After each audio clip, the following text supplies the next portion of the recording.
This is Ace Division exclusive. Diam-diam dalam diam, ku sampai rasa cinta ini ingin rasanya ku katakan padamu. Tapi aku takut jika kamu menjauh dan kamu putuskan pertemanan kita. Ku minta maaf jika rasa ini ada sesuka yang ku tak tahu kapan datangnya. Tentu dari saat bertemu kau saat aku ada saat kita bertukar rasa.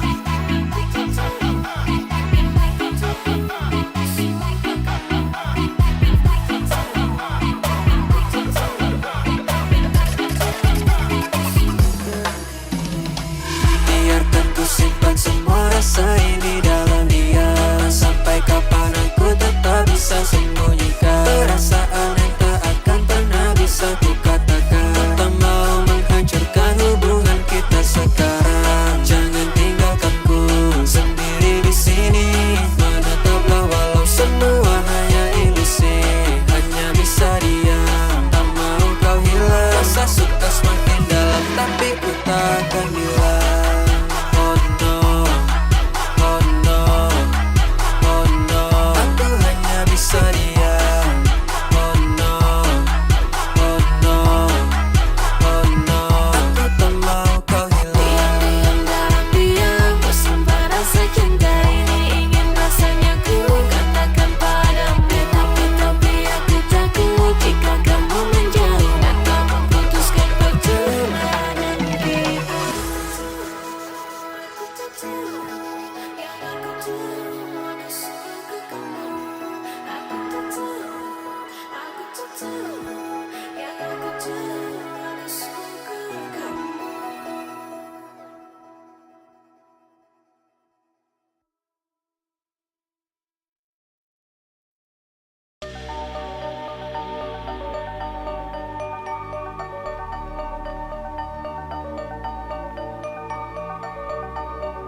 I'm kind of tired from the day. This feeling. What is it called?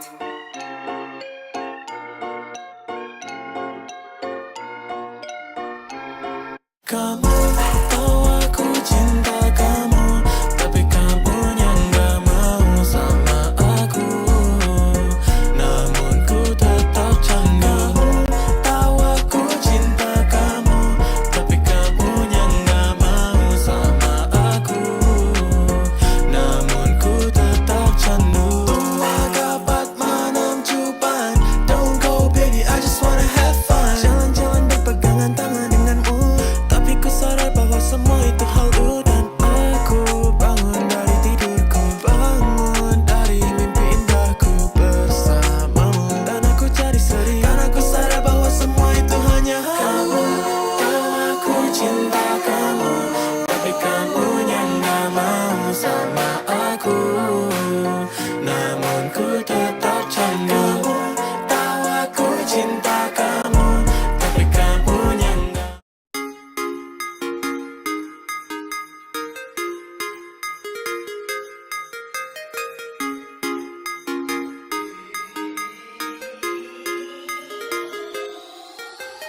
ジンにウォッカヘネシソーダ君のゴリでオーダーマリブ加湿ヒプノティック赤く割ったビール気分良くなる顔が熱くなる人混みがだるくなって座る奥のコーナーどれを飲んでもあんま変わんないなどれを飲んでもあんま変わんないなベースオンで聞こえなくて近くなる距離飲みすぎてるトに甘えちゃってソーリー君の札を酒に変える金曜日の夜赤になれば危険さ信号機の色お気に入りの曲ヒットチューン君と上がれるアルコール重ねるマチスこれで十分もうそれは建前でもっと濃い告白で酔っ払っちゃえばいいのにってそんな頃はいいもう終わりたいな友達この距離がもどかしい君の腕が足に近づけばいいのにコカレロイエガにテキラストレートこのタイミングそれは危ないな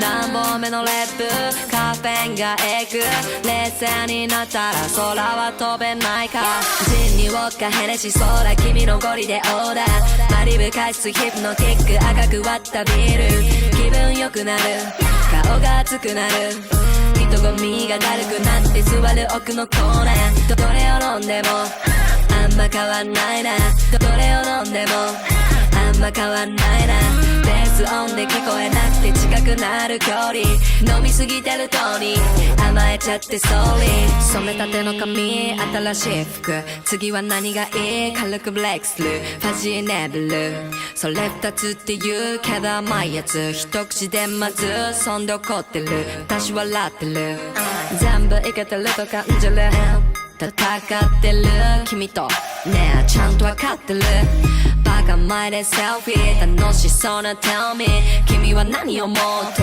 思う何度も借りるアルコホール他の誰かといるときこんな風になんてしないよだから勝ってよって言っても無理かも帰らないって言ったらねどうするジンにウォッカヘネシソーダ君のゴリでオーダーマリブ加湿ヒプノティック赤く割ったビール気分良くなる顔が熱くなる人混みがだるくなって座る奥のコーナーどれを飲んでもあんま変わんないなどれを飲んでもあんま変わんないなベースオンで聞こえなくて近くなる距離飲みすぎてるトに甘えちゃってソーリー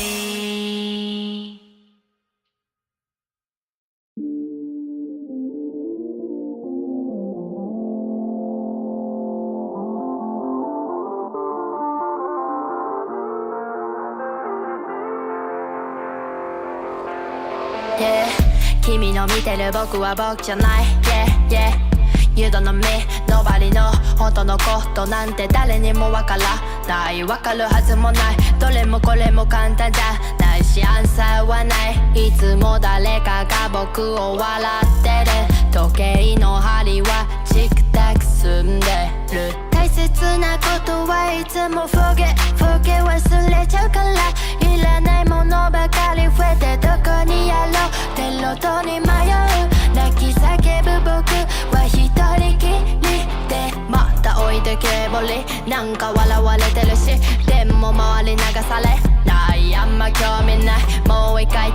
一回思いっきりジャンプしてさアッドニックその時間まだまだ夢見てたいや全部掴みかけて離れる雲のようにoh雲のようにだから早く僕に麻酔を打ってそして僕は目を閉じ全てを知るでもどこにいるかもわからないうるさい君のその口も着して何も聞こえない時が進むスピードずれてる何もかも歪む視界僕だけの世界や誰も邪魔させない前向きになると誰かが何かが邪魔する僕のこと好き勝手悪く言う気づけばこんななっててだけども戻れない帰る場所もない嬉しそうに話聞くよなんて得意げに笑って君にやっかんべ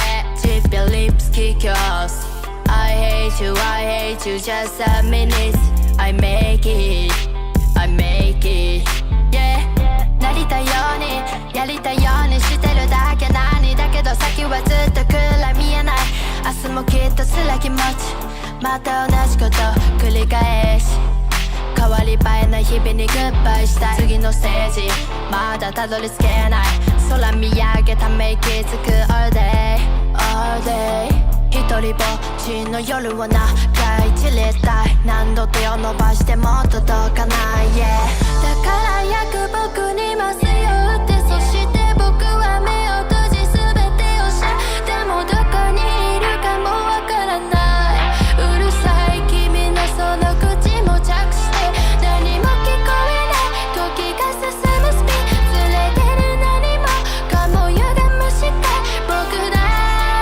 けの世界や誰も邪魔させない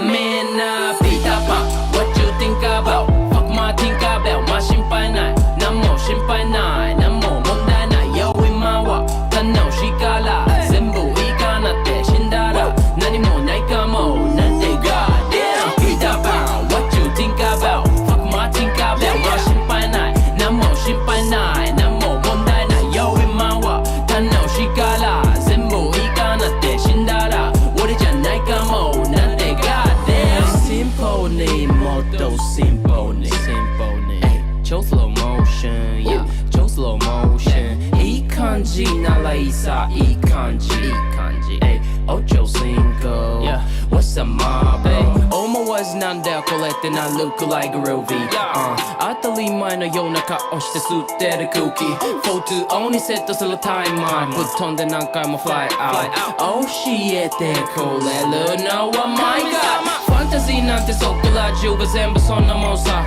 今でマトリックスを解除したらマジかなんてことやりすぎ工事も OK じゃないのかも多分OK ママ言いたことはわかりますけど好きなことを我慢して生きるのは超無理や一人自分勝手して遊ぶのは悲しいやっぱり仲間や家族のいる生活素晴らしいオズワルドの仲間たちと地球上で回りなピーターパン What you think about? Fuck my think about まあ心配ない何も心配ない何も問題ないよ今は楽しいから全部いいかなって死んだら何もないかもなんて Goddamn Peter Pan What you think about? Fuck my think about まあ心配ない何も心配ない何も問題ないよ今は楽しいから全部いいかなって死んだら俺じゃないかもなんて Goddamn Everyday we free yeah 飛び足りなくて smoking green yeah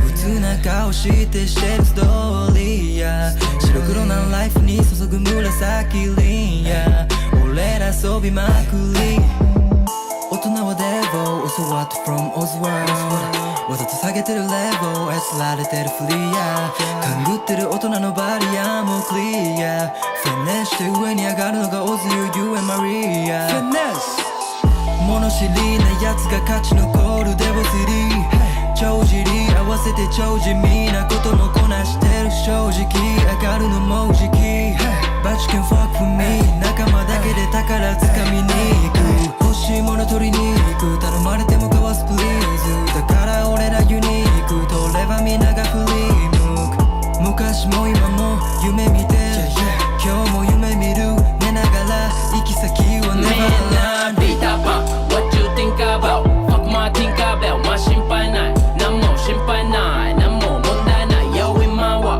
楽しいから全部いいかなって死んだら何もないかもなんて Goddamn Peter Pan, what you think about? Fuck my think about まあ心配ない何も心配ない何も問題ない Yo 今は楽しいから全部いいかなって死んだら俺じゃないかもなんて Goddamn Swear I'm tripping my life. When I sit in my phone, never can hear brother don't cheat us. She ain't even intro. やりかくより今をこぐ俺たちやりたいことだけやりまくるマジ耳の奥をラタタタ突き抜くマシ全部捨てるプラネ俺らだけはやりまくってる毎日部屋に流れ星風流れ込み音を聞き込み揺れる俺たち Street に落ちてたね花開くまで遊んで暮らして俺らとも先も心配ね遊びほけ後からついてくる気がそれともうけベルトならばもうねオスがいてて俺らいるだけで息をせて Man, Peter Pan, what you think about? Fuck my think about まあ心配ない何も心配ない何も問題ない Yo 今は楽しいから全部いいかなって死んだら何もないかもなんて Goddamn Peter Pan, what you think about? Fuck my think about まあ心配ない何も心配ない何も問題ない Yo 今は楽しいから全部いいかなって死んだら俺じゃないかもなんて Goddamn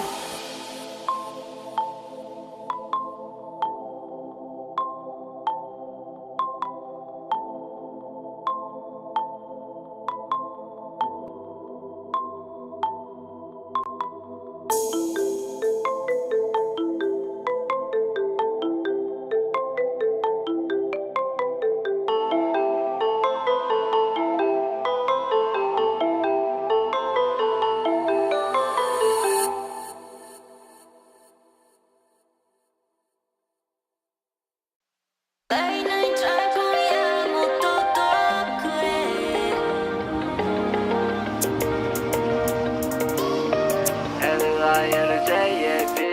ただ思いが溢れて夜中君と二人きりハンドル握った何をしようかどこに行こうかできるだけ遠くへ行きたいんだ二人ならどこで何をしてても目の前の幸せかみしめるよ贅沢な夜景二人で眺めて片耳イヤフォンで音を奏で偽りの自分作り上げてそれも全ては君に好かれるためでも今から少しだけ言う本音もう少しだけ俺のそばにおいで Late night drive 今夜もっと遠くへ淡い幻想が揺ら甘く繊細な時間絵本みたいなんて言えないままで冷める透明な世界秘めた感情が迫る I just wanna be with you 君に会いに行くきっと君が思うより I need you Baby まっすぐに抱きしめて愛しているから確かめて Oh yeah yeah つぶらな瞳が眩しすぎて僕はまぶたを閉じて隠していてビビってる僕は情けないねやっぱ全部は未だに見せれなくて僕は弱くて強がりばかりででも君が照らしてくれるから軽いね気がかるのは太陽のおかげまるで僕らの愛のようだね Late night drive 今夜もっと遠く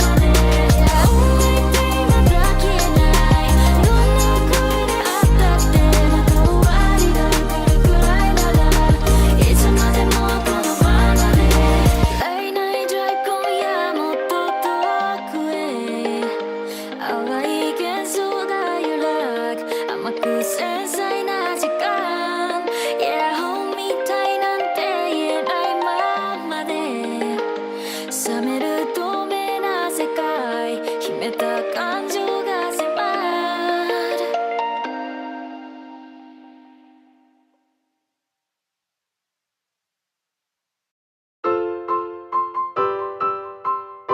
いやいやいやいやいやいやいやいやいやいやいやいやシャネルのウォレットシャネルのウォレット4次元ポケット4次元ポケットいやいやいやここシャネルここいやいやいやここシャネルここシャネルのウォレットシャネルのウォレット4次元ポケット4次元ポケットいやいやいやここシャネルここいやいやいやここシャネルここシャネルのウォレットピンク水色紫黄色シャネルウォレットいやいやいやあたしいつでもいやいやいや可愛すぎでしょ肩に下げるウォレット羽織るリアルファーをピチピチなパンツも寒くなんかないよ Yeah yeah 寒くなんかないもん Yeah シャネルは裏切らないの可愛いあの子が欲しがる高校使いすぎたら危ない高校決まるシャネルはおしゃれじゃない方ハマりすぎたら危ない中毒好きなシュプリームベイベイおしゃれしてくデイデイ君のシャネルのウォレットまるで4次元ポケットだけどウォレットには鍵をかけて俺に預けて決めるシャネルここで決めるあとは俺に任せてシャネルのウォレットシャネルのウォレット4次元ポケット4次元ポケットいやいやいやここシャネルここいやいやいやここシャネルここシャネルのウォレットシャネルのウォレット4次元ポケット4次元ポケットいやいやいやここシャネルここいやいやいやここシャネルここ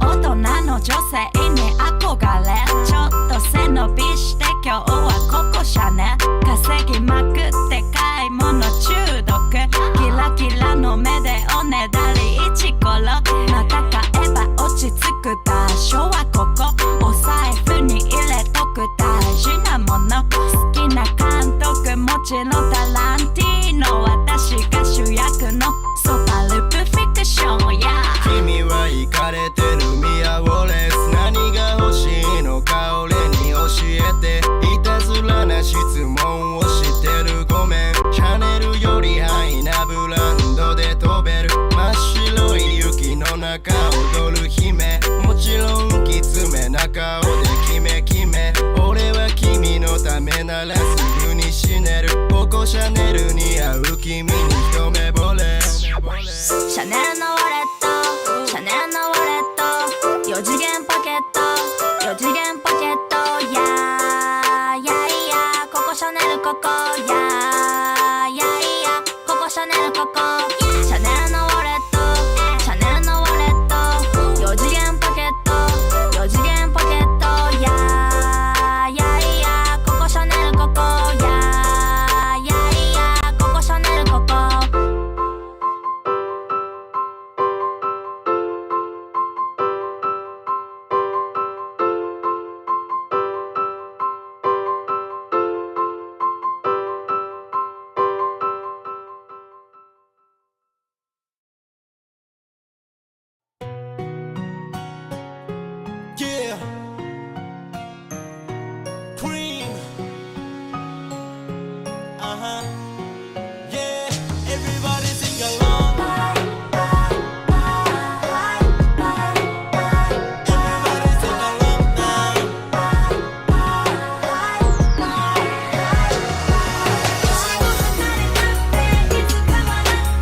yesterday 好奇心抑えきれず escalate 俺はラップ始めた day お前は俺のライムとビートがヤバいなんて言ってた K 同じスピーカーで肩揺らし Party all night 邪魔するものなんて何もない金曜の夜はお祭り朝になれば太陽におやすみいつも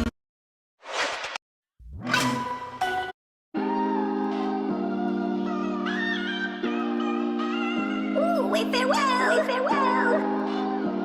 Diam-diam dalam diam ku semua rasa cinta ini ingin rasanya ku katakan padamu tapi aku takut jika kamu menjauh. This is Ace Division exclusive. Diam-diam dalam diam ku semua rasa cinta ini ingin rasanya ku katakan padamu tapi aku takut jika kamu menjauh dan kamu putuskan pertemanan kita. Ku minta maaf jika rasa jika kamu menjauh dan kamu putuskan pertemanan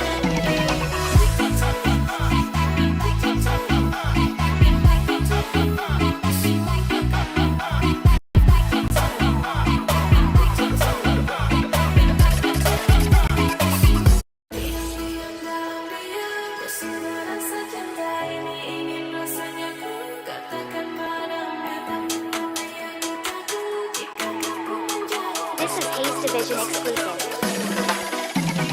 Diam-diam dalam diam ku semua rasa cinta ini ingin rasanya ku katakan padamu tapi aku takut jika kamu menjauh dan kamu putuskan pertemanan kita. Ku minta maaf jika rasa ini ada sesuka yang ku tak tahu kapan datangnya. Tentu dari saat pertama kau sapa aku apa saat kita bertukar rasa. Aku tak tahu yang aku tahu aku suka kamu. Aku tak tahu yang aku tahu aku suka kamu. Diam-diam dalam diam ku sempat rasa cinta ini ingin rasanya ku katakan padamu tapi aku takut jika kamu menjauh dan kamu putuskan pertemanan.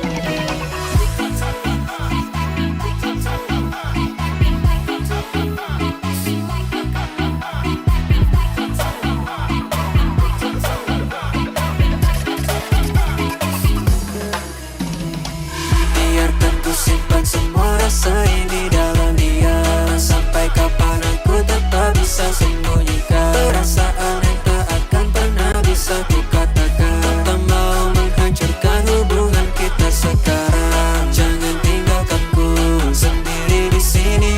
Menetaplah walau semua hanya ilusi. Hanya bisa diam, tak mau kau hilang. Rasa suka semakin dalam tapi ku takkan bilang. Oh no, oh no, oh no. Aku hanya bisa diam. Oh no, oh no, oh no. Aku tak mau kau hilang. Diam-diam dalam diam ku sempat rasa cinta ini ingin rasanya ku katakan padamu tapi aku takut jika kamu menjauh dan kamu putuskan pertemanan kita. Aku tak tahu yang aku tahu aku suka kamu. Aku tak tahu yang aku tahu aku suka kamu.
find this, baby, all I can think about is hugging you and say everything's gonna be okay. Now you said it's the end, there is no more change. You let go my hand, you leave me alone. I'm under the rain, there's no need to say.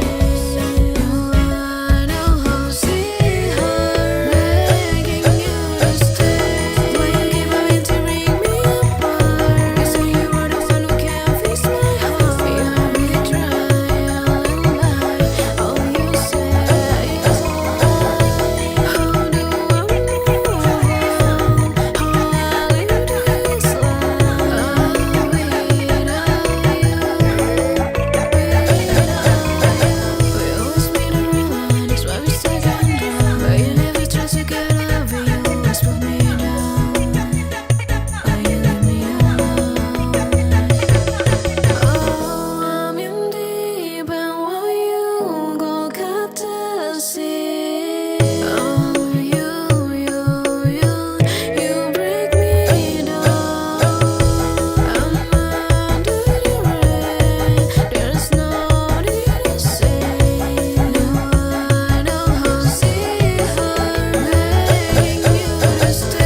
んの配信を見たんですけど、ちゃんと説明してくれててすごい、いや、あんなにクソガキなのにね、しっかりしてるなーって思った。ファンを思ってる、そう、ファンをすごい思ってるなって、そう、端的で分かりやすいお知らせだった。いや、本当にそうだなと思いました。まあ、方向性の違いはね、もうしょうがないんだ。しょうがないなって。やっぱり、すごい、活動者目線の話をしちゃうと、やっぱり、楽しくないと、やってることに対して、もちろん嫌だなと思うことも、めんどくさいなって思うことも、朝起きたくないなとかも、本当に細かいこともね、たくさんあるんですよ。ミコは配信大好きだし、みんなと一緒にいることと、大好きだけど、でも嫌なことっていうのはさ、やっぱり何をしてても好きなことやっててもね、絶対に生まれてきてしまうものではあるなってミコすごい思ってて、そのしおんたんの方向性はわからないけど、そこのためにその卒業っていうのも一つの選択肢だったのかなってミコすごい思うから、それはすごい尊重したいんだよ。あと一緒にね、フォロミチできたのがすごい嬉しいなって。暗いの次にしようかよって、本当になんか漫画かよってなってしまったよ、もみこは。どういうこと ?4 人になっちゃうんですけど。フォロミチどうなるんでしょうか。続きはウェブでという感じね。もうそこはフォロミチに任せましょう。黒船長一人に。大丈夫かな、マリン。ということで、まあ変わらず、残る我々は、みんなに笑顔を与えていくことしかできない。みんなが悲しくなってたら、もう、たくさん配信して、励ましていくしかできない。ここはもう本当に自由でいいと思うんだ、ミコはね。無理に笑わなくてもいいし。ただミコたちはここにいますから。この画面の中に。誰かが抜けていったとしてもね。この場所はちゃんとありますから。よろしくお願いします。今後ともフォローライブ。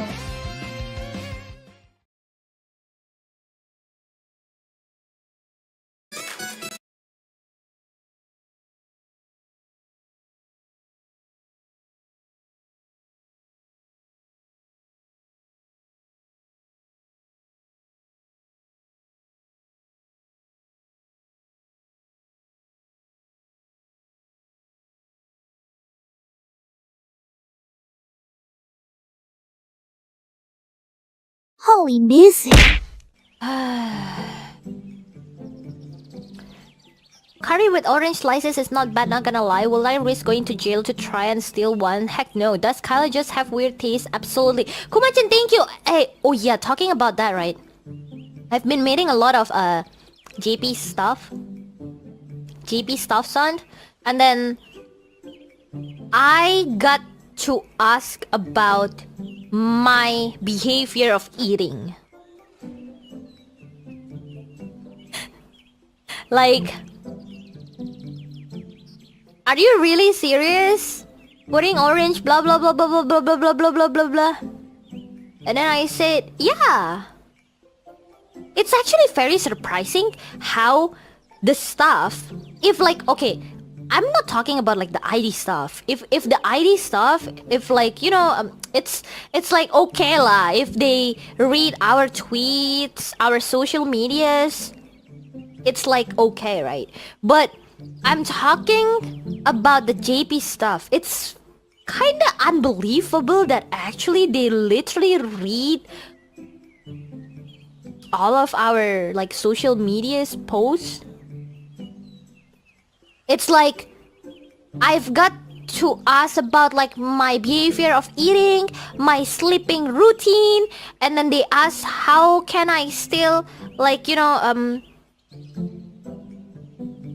feeling very fresh after like just sleeping for 3 hours. It's kind of surprising how they actually follow our social media. It's like the time when I tweeted about it's 4:30 a.m. in the morning and then Holo Hero hasn't slept yet, and we need to be like waking up in the morning.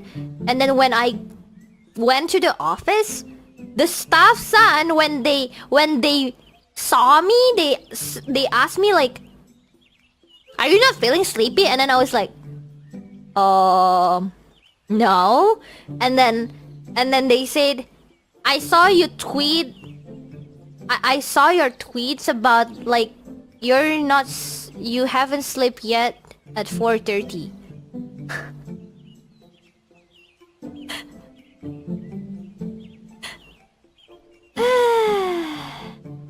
So yeah, I'll be very careful. I'll trying to be very careful about what I tweet, because my tweet is very random, and I never expected actually. I've never expected that they gonna read.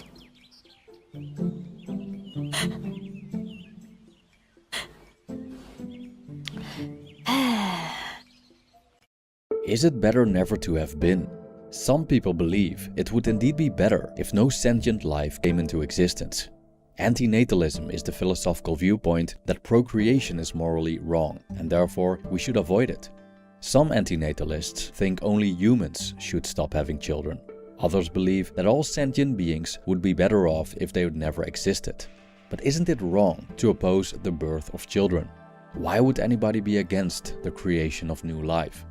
One of today's most well-known antinatalist philosophers is David Benatar. He wrote several books, including Better Not to Have Been, in which he explains his antinatalist ideas in detail.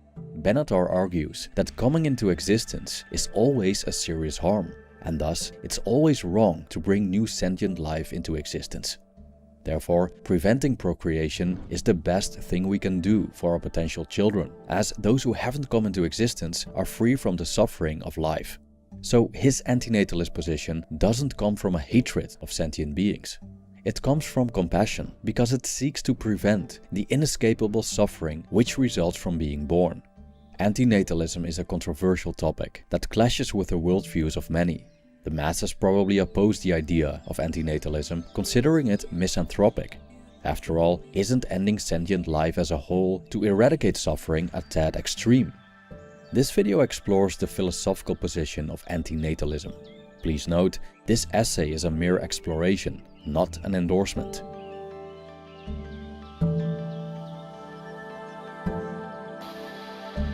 If we look at life, we can conclude that we experience both good and bad, both pleasure and pain, and thus we could argue that life is worth living when the good outweighs the bad. But when the bad outweighs the good, life is not worth living.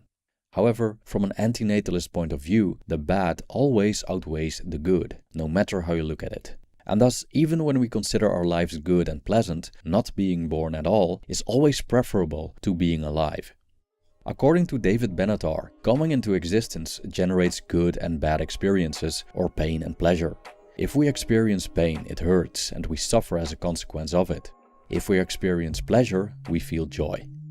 As the Buddhists would say, life consists of 8 worldly winds: praise and blame, gain and loss, success and failure, and joy and sorrow. When we bring a child into the world, this individual will inevitably be exposed to these winds. A positive, optimistic approach to this occurrence would be that the child now has an opportunity to undergo all the great things life offers. The individual may gain many pleasurable experiences and might even find sustainable meaning as a keystone of his existence. But do all these joys of life, like tasting good food and listening to beautiful music, make existence better than non-existence? Do these experiences outweigh life's suffering? And even when a child's life turns out to be at least moderately pleasurable and even enjoyable, would it still be better off not being born at all? According to Benatar, a child would have been better off if it never came into existence. He explains an asymmetry between the amount of pain and pleasure we experience when we exist and the absence of pain and pleasure when we don't exist. His book contains the following graph, showing us, due to this asymmetry, the advantage of non-existence over existence. When we exist, we experience pain, which is bad, and pleasure, which is good. However, when we don't exist, we don't experience pain, which is good, and we don't experience pleasure, which is not bad. So being alive accompanies good and bad. Not being alive accompanies good and not bad. Therefore, non-existence has the advantage. Benatar presents us with alternative ways of comparing existing with not existing, which show that the asymmetry holds up. For example, we could say that the absence of pleasure isn't not bad, but bad. A common argument against the antinatalist view is that we miss out on all the great, pleasurable things that life offers if we aren't born. So we could consider missing out on life a bad thing. But looking at an alternative graph, can we say, in terms of symmetry, that the absence of pleasure that comes with non-existence is equally bad as the presence of pain that comes with existence? Benatar argues that the absence of pleasure is not bad unless there's somebody for whom this absence is a deprivation. So someone who doesn't exist doesn't experience deprivation and, therefore, doesn't suffer the absence of pleasure. Someone who does exist certainly experiences pain, including the deprivation of pleasure, which only affects those who exist. For someone who doesn't exist, the absence of pleasure is neutral. It doesn't make any difference.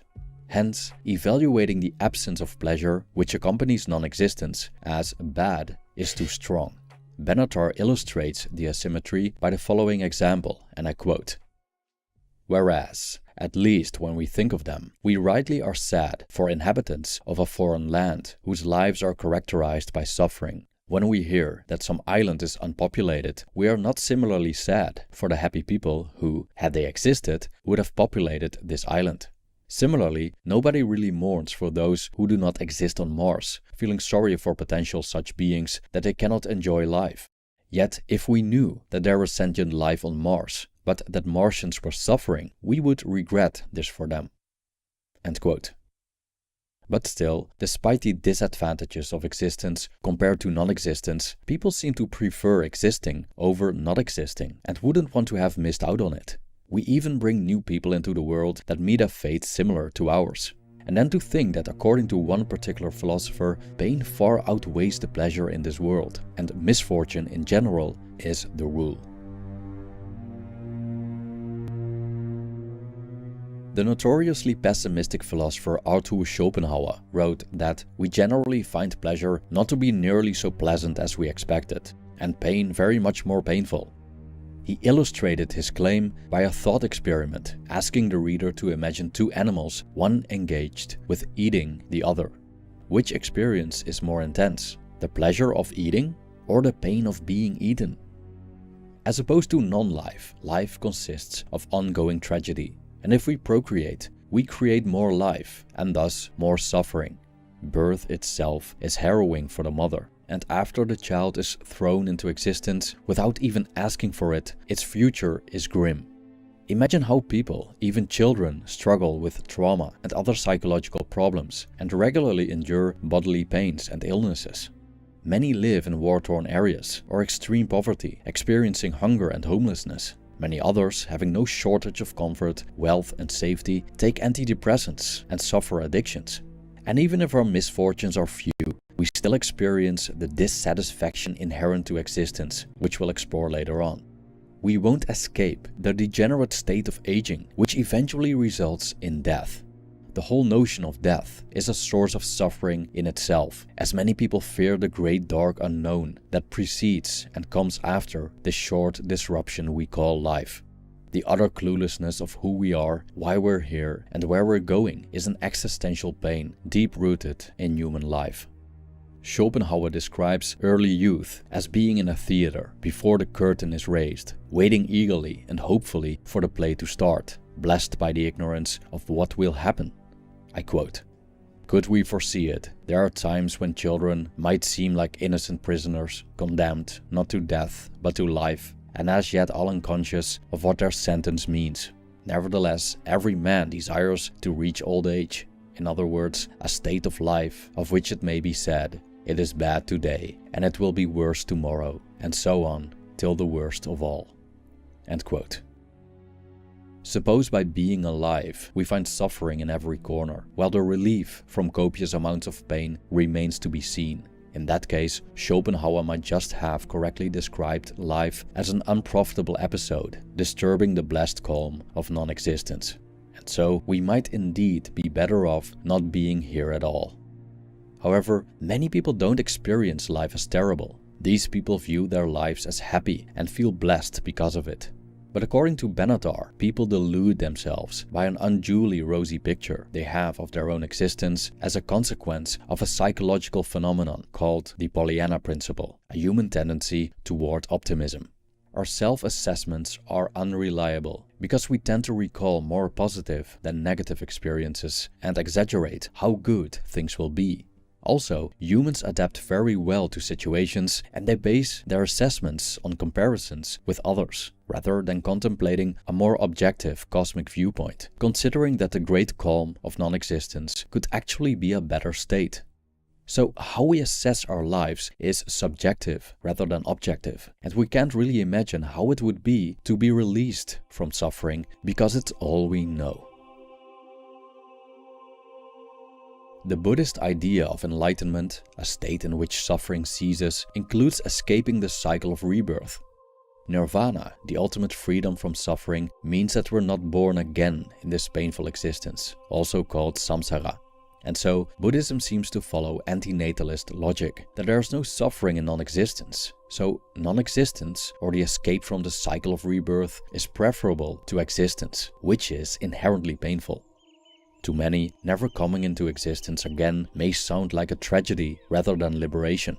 If we don't exist, we'll never experience, for example, the joys of watching beautiful sceneries or being in love. Why would we prefer nothingness over an opportunity to relish the pleasure and beauty of being alive? In our consumerist culture, we celebrate the ongoing search for gratifying our desires, as it's something to be enjoyed and makes life worth living. Isn't it fantastic to be alive, so we can enjoy traveling, partying, restaurants, art, and having fun between the sheets? In reality, most, if not all things consumerism promotes are ways to cope with life's dissatisfaction. According to Schopenhauer's view, the things we seem to enjoy aren't the things we look for in themselves. Pleasure in itself isn't a positive experience, but a negative experience. Pain, on the other hand, isn't a negative experience, but a positive experience. As Schopenhauer stated, and I quote, "It is the good which is negative." In other words, happiness and satisfaction always implies some desire fulfilled, some state of pain brought to an end. So we're not so much after pleasure, we're after getting rid of pain. Then we could say that the attainment of pleasure is a means of ending pain. Interestingly enough, we find a similar view among Buddhist scholars. The Buddhist monk Ajahn Sona tells about a simile that compares having desire with being in debt. If we pay off our debts, we feel relief, but if we don't, we experience a sense of unease or dissatisfaction. It's painful and needs something to be alleviated. For example, the thirst for beer requires beer to be clenched. The desire to be a millionaire requires a certain amount of money to be fulfilled. Suppose we experience many desires, but are deprived of the corresponding pleasures. In that case, life becomes unbearable, as we find ourselves in a perpetual state of burning pain, without any means to douse the fire. However, if we don't have desires, pleasure becomes obsolete. An anti-natalist argument would be that the surest way not to experience the dissatisfaction, unease, and pain of all these desires that come with existence is to not exist in the first place. If we don't start a fire, we don't have to put it out. Buddhists call the ongoing suffering, or rather dissatisfaction of life, dukkha. Again, reaching nirvana relieves one from dukkha and liberates one from the cycle of rebirth. For an antinatalist, it's pretty encouraging to see that within one of the major world religions, the highest attainable achievement is never to be born again. Antinatalism can be both misanthropic and philanthropic. David Benatar's arguments are out of both compassion and disfavor of humanity. Looking at human history, we can see that we're capable of great harm towards one another and our surroundings. We just have to look at the horrors of the Second World War, the way we treat animals in slaughterhouses, or how we pollute oceans. Considering all these defects in our species, wouldn't it be better if we just weren't around? The philanthropic antinatalism presented by David Benatar is rather compassionate with humanity, and all other sentient beings for that matter, recognizing their suffering while offering a way to stop the continuation of our collective misery. As the Buddhist would agree, with existence always comes harm. Any child brought into this world will experience pain and inflict pain on other beings, even though the magnitude varies per individual. Whether it's physical pain, the pain of loss, or the pain of dissatisfaction, there's always some suffering involved. Even Buddhist monks who attained the non-suffering state of enlightenment had suffered before and most likely squashed a bug or two. And thus, an antinatalist arguing that coming into existence is always a serious harm takes a rationally strong position. If we do not come into existence in the first place, we'll not suffer harm and not inflict it. Moreover, we'll not suffer the absence of pleasure because we're not deprived of it. Yet, the general populace will undoubtedly cast these rational arguments aside, claiming that bringing new people into the world is good and even moral. But from an antinatalist viewpoint, how could it be, assuming that parents love their children? Isn't the most ethical thing we can do to our unrealized children never to give birth to them in the first place, if that spares them from significant harm? Sentient beings, by and large, are biologically driven to procreate. We make babies simply because that's what we do, often without giving it too much thought. Also, people procreate to give their lives meaning, but don't mind the painful consequences for the children themselves by coming into existence, let alone entertain the possibility that the child may be better off not being born. Then, when these children grow up, they also procreate to gain the same benefits as their parents, and so do their children and their children. Benatar calls this a procreational Ponzi scheme.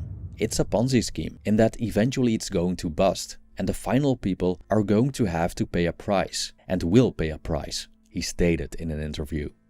Our children will suffer, they will grieve, have their hearts broken, be abused in one way or another, suffer physical pain and misfortunes like poverty, addiction, war, illness, loss of loved ones, and, in the end, death. And even if life largely spares them from misfortune, they will experience the perpetual dissatisfaction of being alive.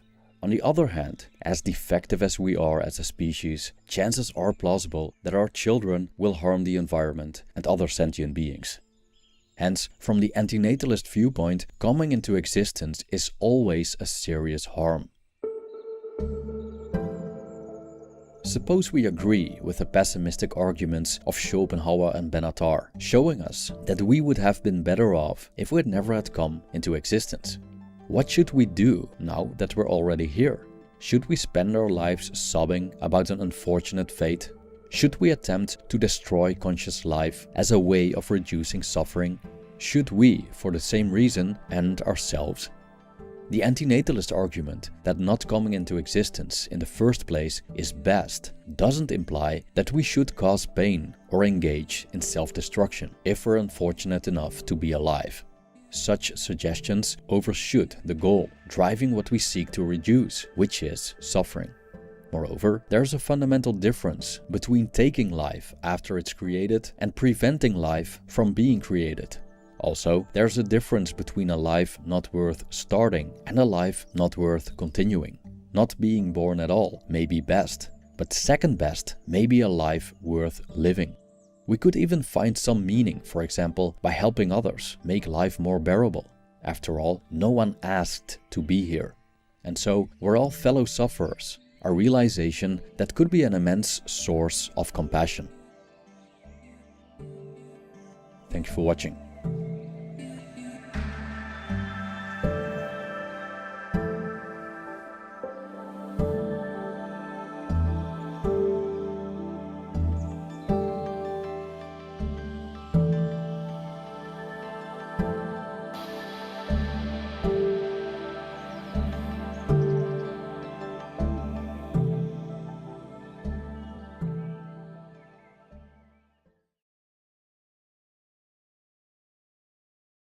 This video was made possible by Incogni. Use code OVERSIMPLIFIED in the link below for an exclusive 60% off an annual Incogni plan.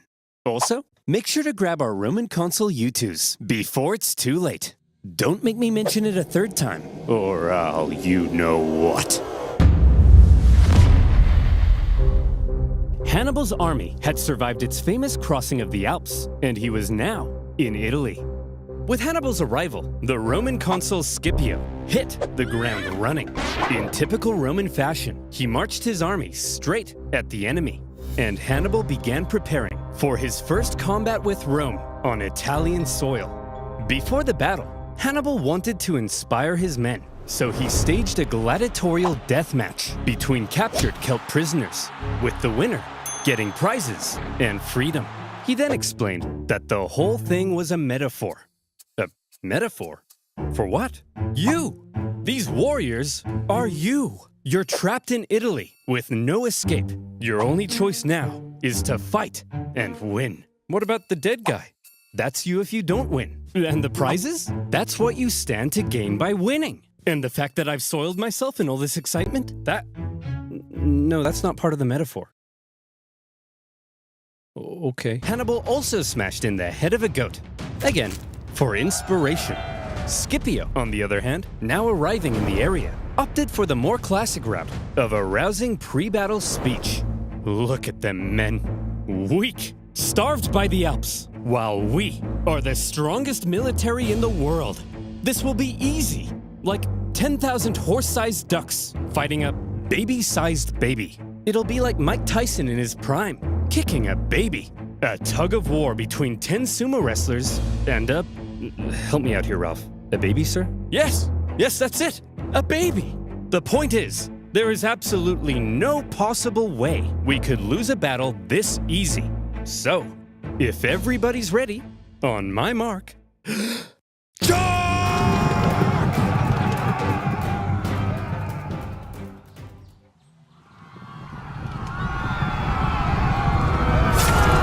The Battle of Ticinus was over almost as soon as it had begun, as the Romans found themselves completely outmatched by Hannibal's famed lightning-fast Numidian cavalry, a key element in Hannibal's devastating double envelopment tactics. In the chaos, Scipio was wounded. Thankfully, according to some ancient writers, his handsome 17-year-old son, Scipio the Younger, saw his father fall. Scipio the Younger supposedly saved his father, and in the process, earned himself a lot of daddy's kisses. The Romans ended up fleeing the area, destroying the bridge behind them as they went. For a nation so overtly confident in victory, believing Hannibal to be an easy kill, the Romans found themselves running away with their tail between their legs. It was humiliating. And you know who thought so as well? The Celts. They began flocking to Hannibal's side, just as he'd hoped. Even Celtic troops fighting for Rome in the Roman camp began to reconsider. Man, I'm thinking we should try to join Hannibal. I hear ya. Maybe we should bring him a gift. What do you think he'd like? Oh, I know. Hey, Hannibal, we want to join your side and we brought you a present. A gift? For me? I hope it's Roman heads. Oh, please be Roman heads.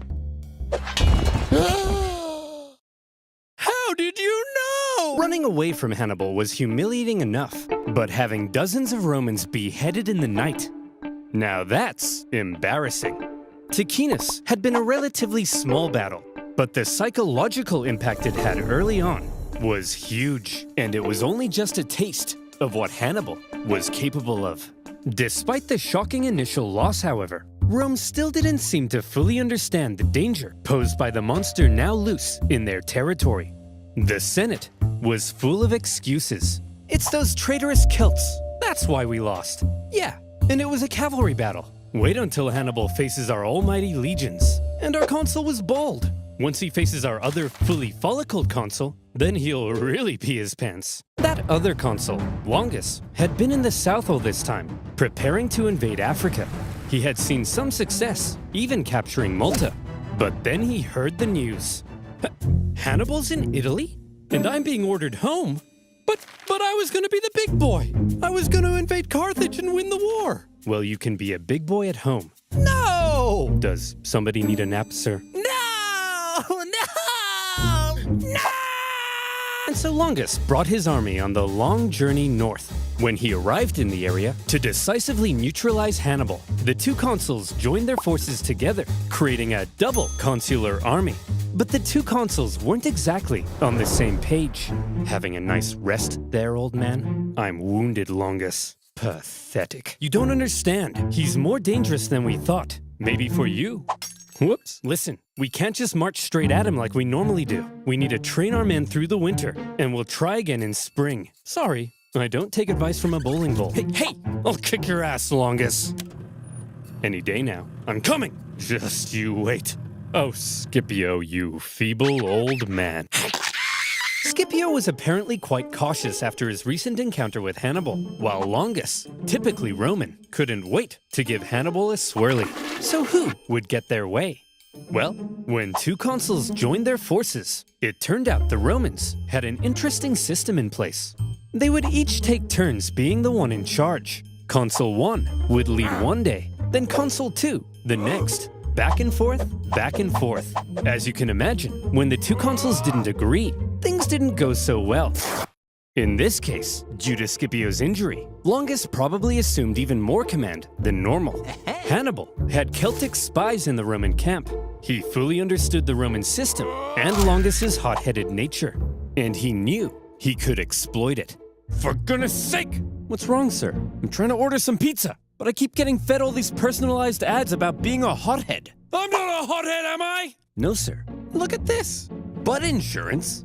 Who would buy butt insurance? Yeah, that sounds really stupid. Sir, it seems like a lot of data brokers have collected data on you. They could sell that data to Hannibal. What? But don't worry, because you can get rid of that data with today's wonderful sponsor, Incogni. Hooray! I've been getting at you for some time to protect your personal data online. But you're a nimwit, aren't you? You didn't do it, did you? Typical. And now would you look at that? Tons of data brokers have collected a heck of a lot of your personal data and might sell it to third parties like advertisers or insurance companies without you even knowing. Ever wonder where Sally from the Butt Insurance Company got your name, number, address, social security number, and favorite color from? Probably a dirty data broker. We could painstakingly contact the hundreds of brokers that have our data and politely ask them to delete it. That process would only take the average human about 3,000 years. And that's why you need Incogni. I was shocked to find how many data brokers Incogni had tracked, potentially selling my data. But all I had to do was create an Incogni account, give them permission to work on my behalf, then sit back and let them do all the hard work for me. And since these data brokers don't stop there, Incogni will continuously work to keep my data safe with an annual plan. So if you want to protect your personal data too, go to incogni.com/oversimplified to get an exclusive 60% off an annual Incogni plan. That's incogni.com/oversimplified. And as always, you'll be supporting my channel. So thank you. Now, where were we? Oh yeah. Roman heads, a double consular army, and a hothead. Hannibal needed to keep smashing the Romans in battle in order to maintain the loyalty of the Celts, and so he was eager to fight another battle. The combined Roman force possibly outnumbered him, so he carefully crafted a clever trap, and he made sure to spring it while Longus was still in charge. The plan began with his army getting an early night's sleep. All right, boys, time for lights out.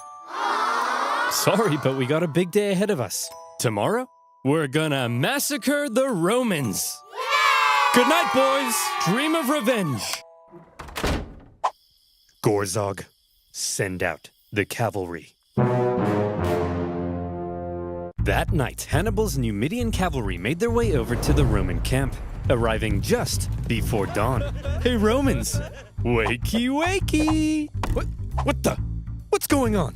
Hey, Longus, your butt smells like a butt. It does not! Scipio, awaken the troops! Longus, these playground insults are clearly meant to lure you out. Well, it's working! Send out the troops. Longus, it's clearly a trap, and I'm falling for it. Send out the troops. Hey guys, wake up. You're heading out for battle.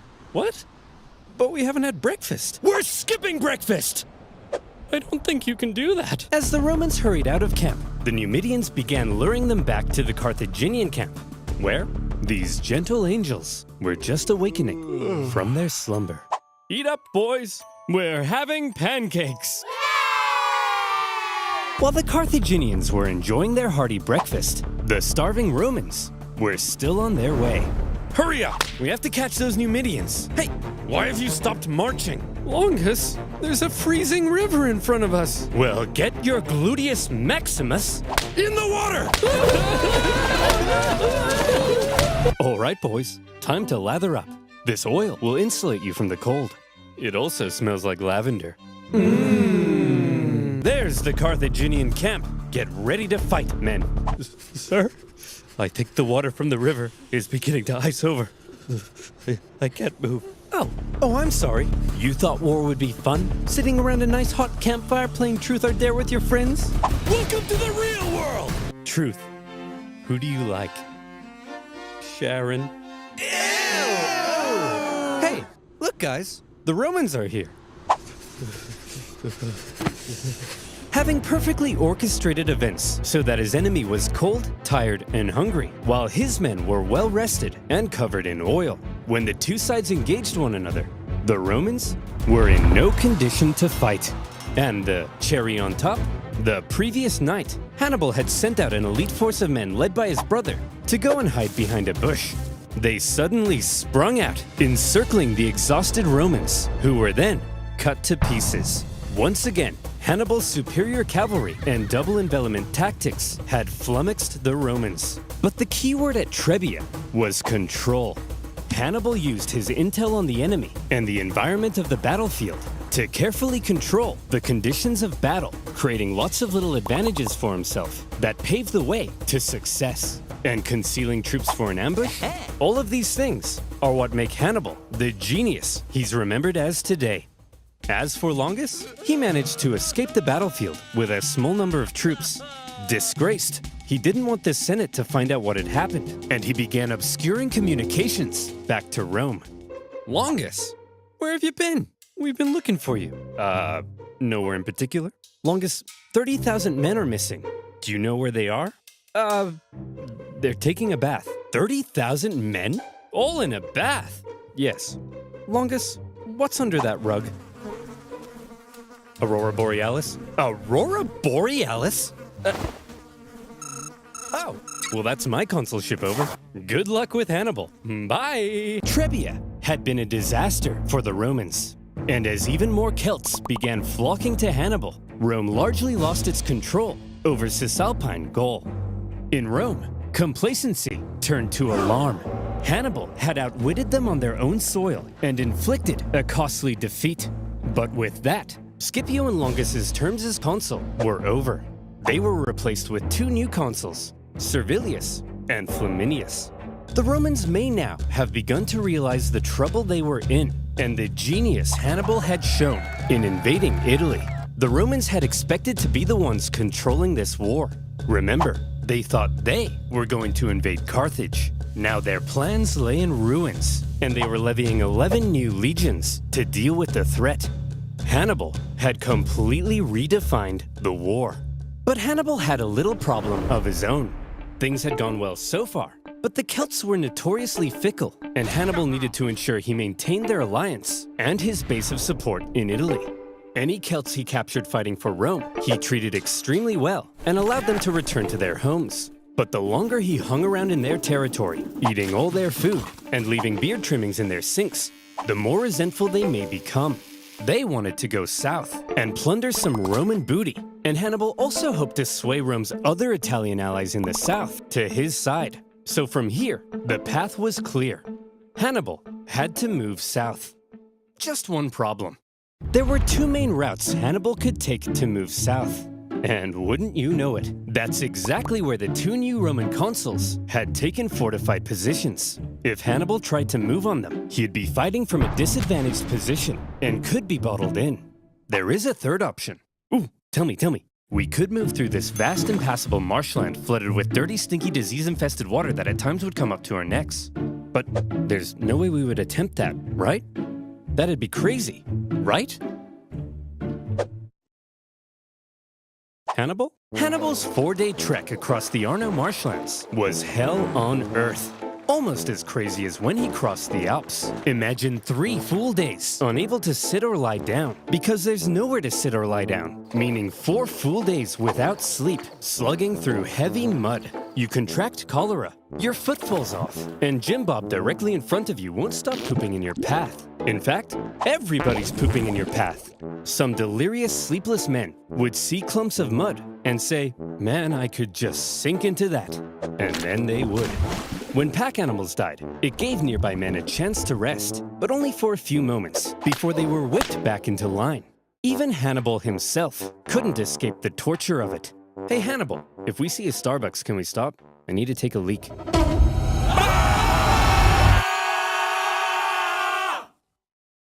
What? Geez, Hannibal, looks like you picked up a nasty eye infection. Normally for this sort of thing, we just wash it out with some clean water. But as you can see, water everywhere, but it's full of Jim Bob's poop. No worries, Doc. I'll just take care of it myself. That'll be $3,000. When the now possibly one-eyed Hannibal and his army emerged from the swamp, they were shattered. But he had just managed to slip 50,000 men right past the Romans into rich Etrurian lands, where he could replenish his supplies, and his Celt allies could go crazy, securing Roman loot and booty. As fields and villages went up in flames, one Roman consul couldn't help but notice the hot-headed Flaminius, feeling it was his responsibility to protect these lands, rather than waiting for his co-consul to come join him, immediately left to go chase Hannibal. Now, this Flaminius was an interesting character. He was what the Romans called a new man. He came from the lower plebeian classes of Roman society, and as a result, he reportedly had kind of a screw-you attitude to the establishment, and a big old arrogant chip on his shoulder. Picture Sid Vicious wearing a toga. That's Flaminius. And Hannibal, thanks to his spies, knew everything. Just as with Longus, Hannibal knew Flaminius was just the kind of man he could lure into a trap. Hannibal led Flaminius to the entrance of a narrow pass along the north shore of Lake Trasimene. Flaminius watched as Hannibal's army entered the pass. I've done it. I've spotted the enemy. Sir? That big follow us sign seems kind of like they're trying to lure you in. Yes, Gareth, and I'm taking the bait. Sir, this really seems like a trap. Yes, Gareth, and I'm falling for it. Daylight was fading, so for now, the Romans set up camp. The two armies encamped across the lake from one another, and night fell over the two camps. In the morning, Flaminius would catch up to Hannibal, and he would be the hero of Rome. For now, the Romans got nice and comfy in their beds. Good night, Flaminius. Good night, Rome. Good evening, Hannibal. During the night, Hannibal ordered total stealth, as tens of thousands of troops scaled the wooded hills above the pass, completely undetected by Rome's scouts.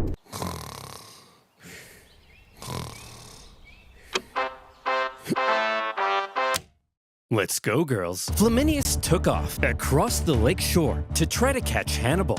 As he did, even the weather seemed to be on Hannibal's side. A thick fog rose from the surface of the lake, obscuring visibility. Look at this! This is perfect! The mist will obscure our approach. Hannibal will never see me coming. Sir? Why does it sound like 50,000 Carthaginians are charging down the hill towards us? You mean 50,000 Carthaginians are charging right into my trap! The Romans found themselves completely hemmed in on all sides. With zero visibility in the fog, the fighting was terrifying and chaotic. Troops were pushed into the lake in their heavy armor, where they were either cut down or drowned. And Flaminius, who likely stood out like a sore thumb in his consul attire, caught the attention of one Celt warrior. with his head possibly swirling with thoughts of how the Romans had decimated his homeland. According to the ancient writers, this Celt took his chance.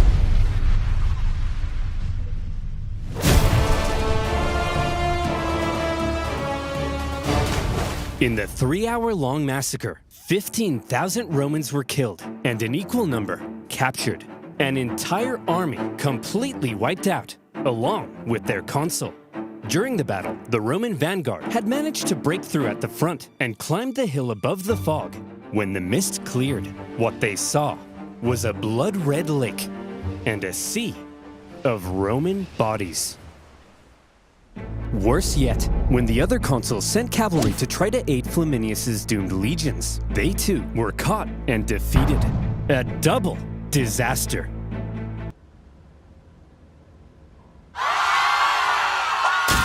Rome went into a frenzy.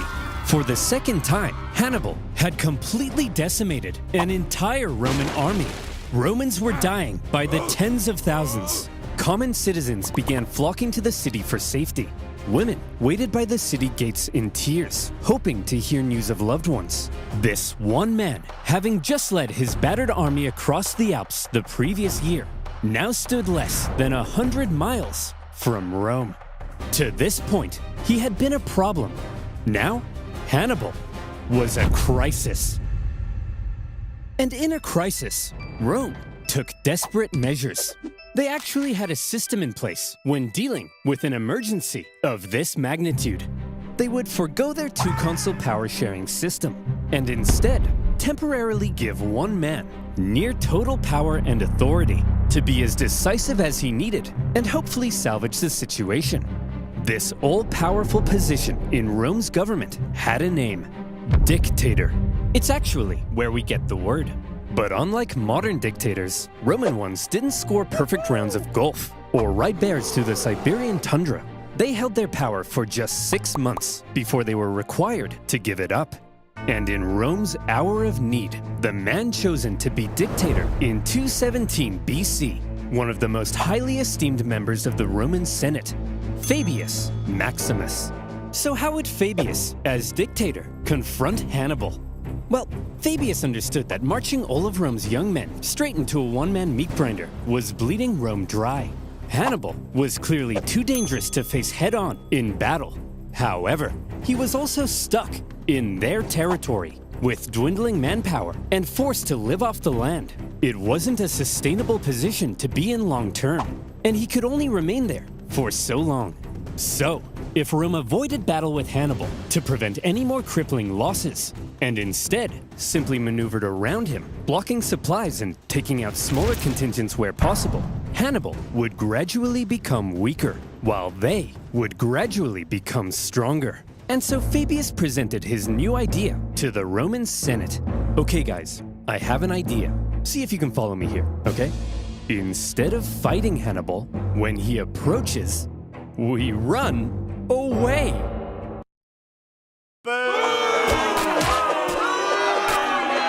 Fabius's strategy couldn't have been any less Roman.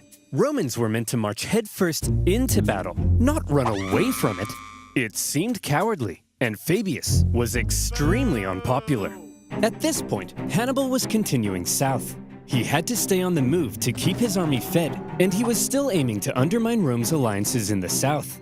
As he went, in a calculated display of aggression, he devastated the Roman countryside and killed many Romans, all in plain sight of Fabius and his army. We're just gonna stand here? Yes. Are you a coward? No. But Fabius, that's my farm. Well, MacDonald, thank you for your sacrifice. You're a hero now. Think of the stories you'll tell. Old MacDonald had a farm. Shut up. But you know who else hated Fabius's strategy? Hannibal. He understood the danger he was in. Turning Rome's allies against her required Hannibal to keep smashing the Romans in battle. He couldn't do that if Fabius wouldn't fight him. Multiple times, Hannibal tried to goad Fabius into a fight, but Fabius wouldn't bite. Failing that, he tried to turn Rome against Fabius. According to the writer Livy, he burned down all the farms he could, but any farm he learned was owned by Fabius himself. he left well alone. Hey, Fabius, why isn't he burning down your farm? You got some sort of a secret deal with him? What? Of course not. Hey, Hannibal! What? Burn my farm too, please! What? Burn my farm too, please! No! Remember our secret deal! Well, you gotta admit, he's a genius. Hannibal's problem, however, was that he had to stay on the move to keep supplying his army from the local lands. At one point, he entered Campania, one of the richest regions of Italy, great for resupplying, and great for showing up Fabius in front of Rome's South Italian allies. But he was caught in a valley, and Fabius quickly moved to block his escapes. Haha! We've got him! After he's used up all the valley's supplies, he'll starve. Sir? What are all those lights leaving the valley? Is he trying to escape? Lights in plain view. Well, that's a trap if I've ever seen one. And we're falling for it! Suspecting a trap, Fabius refused to budge. But other Romans in the valley rushed to confront Hannibal, only to find the Carthaginian army was actually just a herd of oxen with torches tied to their heads. They then found themselves caught in an ambush. With the Romans distracted, Hannibal's army was able to slip away into the night, unopposed. Classic Hannibal. For all his inaction, the dissatisfied Romans mockingly dubbed him Fabius the Delayer. But the thing is, Fabius's strategy was probably the best thing he could have done.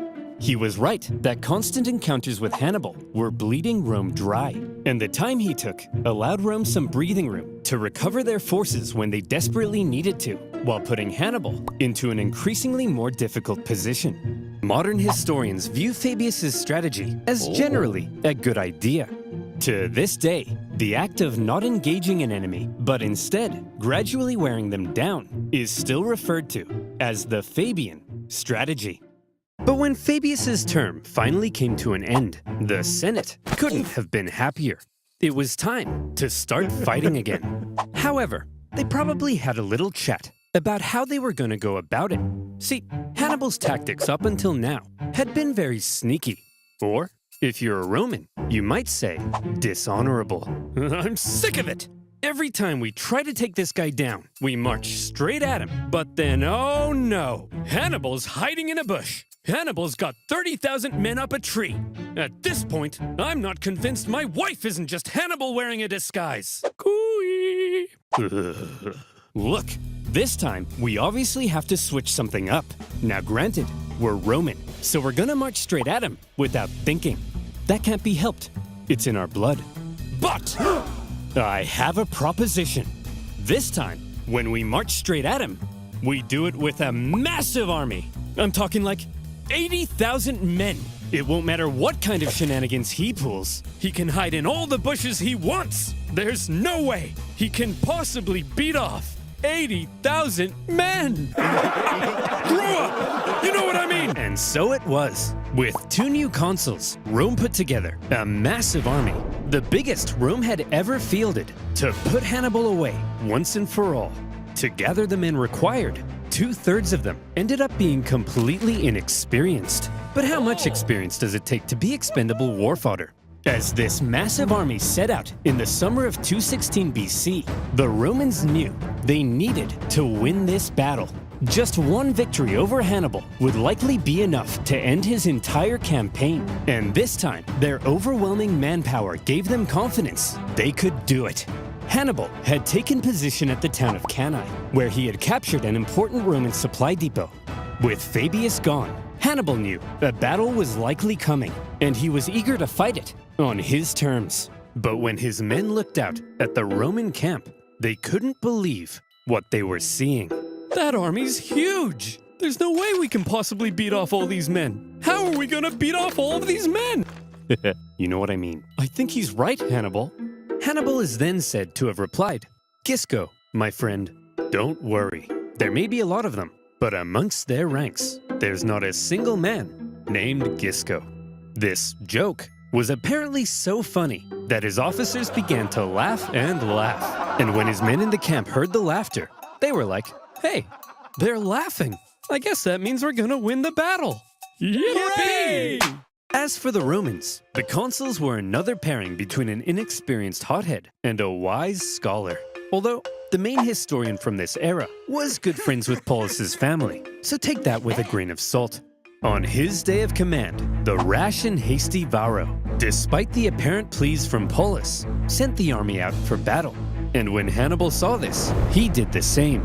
And here comes the single largest battle of the Second Punic War, and one of the most renowned battles in history, the infamous Battle of Cannae. In all the pre-battle maneuvering, Hannibal was able to ensure his army was fighting from the south.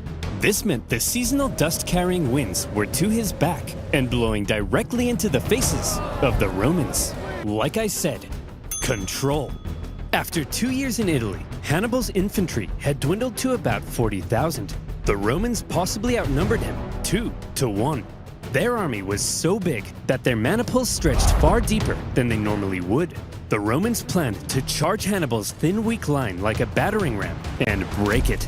They also chose a narrow battlefield in the hopes it would prevent Hannibal's far superior cavalry from being able to outmaneuver them. They wanted an honorable battle where pure strength, rather than trickery, would decide the outcome. If Hannibal had his say, however, trickery might end up having a lot to do with it. He ordered his line to position themselves as an outward bulge, with his weakest troops at the very center. Just behind them, out of sight from the Romans, stood the elite Libyan infantry, waiting for their moment to strike. The battle commenced as the massive Roman troops smashed into the Carthaginian center. The shape of Hannibal's line ensured the overwhelming weight of the Romans hit his weakest troops first, and they were pushed back. Hannibal's outward bulge reversed inward, with the Romans being funneled in towards the weak center. Hannibal had positioned himself at the center to encourage the troops to hold out as long as possible against the Roman onslaught, because while the Romans were unleashing carnage on the center, Hannibal's cavalry needed time to do their job. The heavy cavalry on the left, after a barbaric fight, sent the Roman horse packing, with the consul Paulus even sustaining a severe head injury. He managed to move into the center to keep the battle going. Then, the heavy cavalry turned and approached Varro's cavalry from behind. At the first sight of the coming Carthaginian envelopment, Varro ordered his horsemen to flee the battlefield. The Carthaginians had won the cavalry battle. But back in the center, according to some accounts, Hannibal's line did eventually end up caving to the massive weight of the Romans, and they began to flee. The Romans pushed deeper, and organization within the army likely broke down as they became a giant mass trying to massacre the fleeing Carthaginians. They didn't realize that they were playing right into Hannibal's hands. At that moment, Hannibal's elite units, having done no fighting yet, and therefore fresh as a daisy, turned and smashed into the Roman sides. Many of these troops were wearing Roman helmets and armor they had picked up after previous battles, and the confused Romans may not have even realized they were the enemy. As Hannibal managed to regain the composure of his center and encourage them back into the fight, the Carthaginian cavalry swooped in from behind. And look at what lies before you. A military general's wet dream, the total encirclement of a much larger force by a much smaller force. The Romans were trapped. Hannibal had unbelievably managed to use their own superiority in numbers against them. Rather than simply encircling them, he had actually allowed them to use their own immense power and push themselves into an encircled position. This was the genius of Cannae. And with that, the annihilation began. For hours, the Carthaginians slaughtered the helpless Romans from all sides. The terrified Romans were so tightly packed that at times they couldn't even lift their arms to defend themselves. The killing went on so long that the Carthaginians became exhausted from the non-stop massacre. And by the time the butchery came to an end, the grim toll spoke for itself. To Hannibal's several thousand lost, the Romans suffered 60 to 80,000 dead or captured. Yet another entire army wiped out by Hannibal. Many high-ranking Romans met their end at Cannae. Polis, for one, but also 80 senators and more. It's been estimated that 20% of Rome's male population aged 18 to 50 died at Cannae. This was it. Hannibal's vengeance. The stunned Carthaginians, as they searched for their own survivors among the dead, couldn't believe the sight of it. An estimated 30,000 gallons of blood now lay spilled on the battlefield. Rome's defeat at Cannae sent shockwaves throughout Italy. Just as Hannibal had hoped, most of southern Italy now defected to his side, including the second largest city on the peninsula. Wow! Hannibal, this is incredible. What could possibly come next? Next? Jim Bob. I've killed 150,000 Romans. I've turned her allies against her. That's it. That's vengeance. So let me tell you what comes next. Rome surrenders. Their territories are reduced. We recover our lost islands. And Carthage dominates the Mediterranean once again. But sir, what if they don't surrender? Jim Bob, did you miss what just happened? Of course they're gonna surrender. Throughout his campaign, Hannibal had shown himself to be very adept at reading the Roman mind. But if he now thought that Rome might surrender, it was the first time he severely underestimated them. And he was about to discover an extremely inconvenient fact about Rome. Rome never surrenders. At a Roman survivors' camp near Cannae, one young officer overheard some troops discussing how they would flee Rome. Drawing his sword, he threatened to cut down any man that would abandon Rome in its hour of need. That officer was Scipio the Younger. But soon enough, the Romans would come to call him Scipio Africanus, the hero of Rome.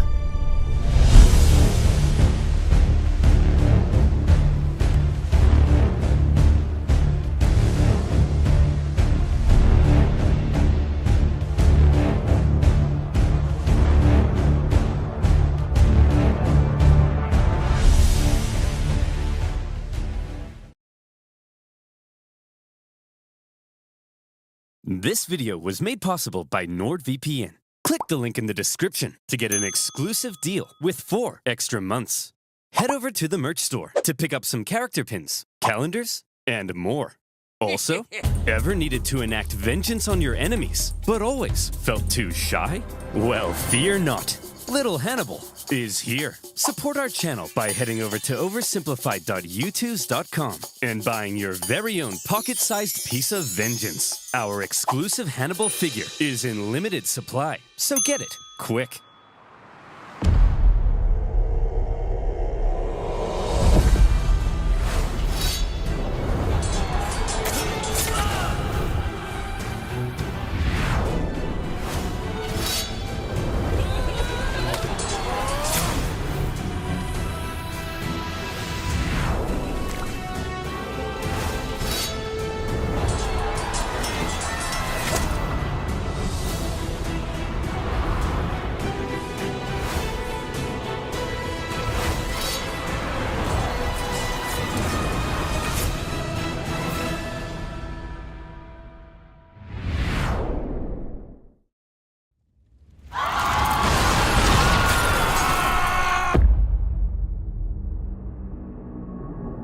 How do you solve a problem like Hannibal?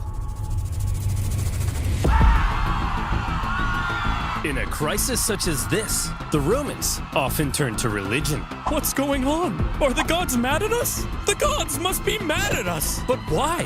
Why? No, why? 2 of the Vestal Virgins broke their sacred oath and lost their virginity. That's why Hannibal's kicking our ass. What should we do with them? Appease the gods! Bury them alive! Who did they even boink? It was those guys! Huh? What should we do with them? Beat them to death! Needless to say, the Romans were freaking out. Okay, now that that's out of our system, let's go find a real solution. The real solution, first of all, involved raising a new army.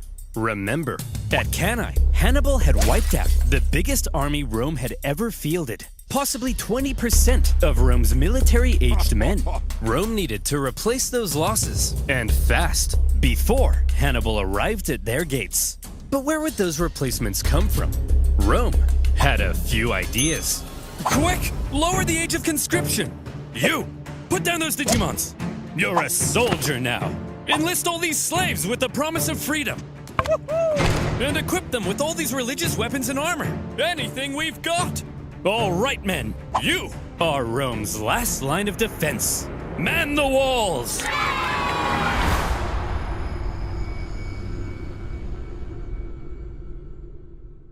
After the earth-shattering defeat at Cannae, the Romans expected Hannibal to arrive at their gates any day now. In Hannibal's camp, the mood was triumphant. We did it! We won! So when do we march on Rome? Today? I'm free in 10 minutes. Whoa, slow down. We're not going to Rome. We're staying right here. Are you an idiot, Hannibal? No, I'm smart. We don't need to march on Rome, because after what we did, the Romans are definitely going to surrender. Watch. Hey, Jim Bob. Yes, sir? Go to Rome and discuss peace terms. Yes, sir. Hey, I'm here to discuss peace terms. Piss off! They told me to piss off! What? They didn't surrender? No! And they were mean! Hannibal was learning that Rome had an unprecedented attitude towards surrender. Even when Hannibal offered to ransom thousands of prisoners back to Rome, a pretty common practice in ancient warfare, the Romans refused, opting to let their own men be sold into slavery rather than paying a penny to the enemy. It was clear that in order to defeat Rome, you had to annihilate them. If any Roman man was still standing, you hadn't yet won.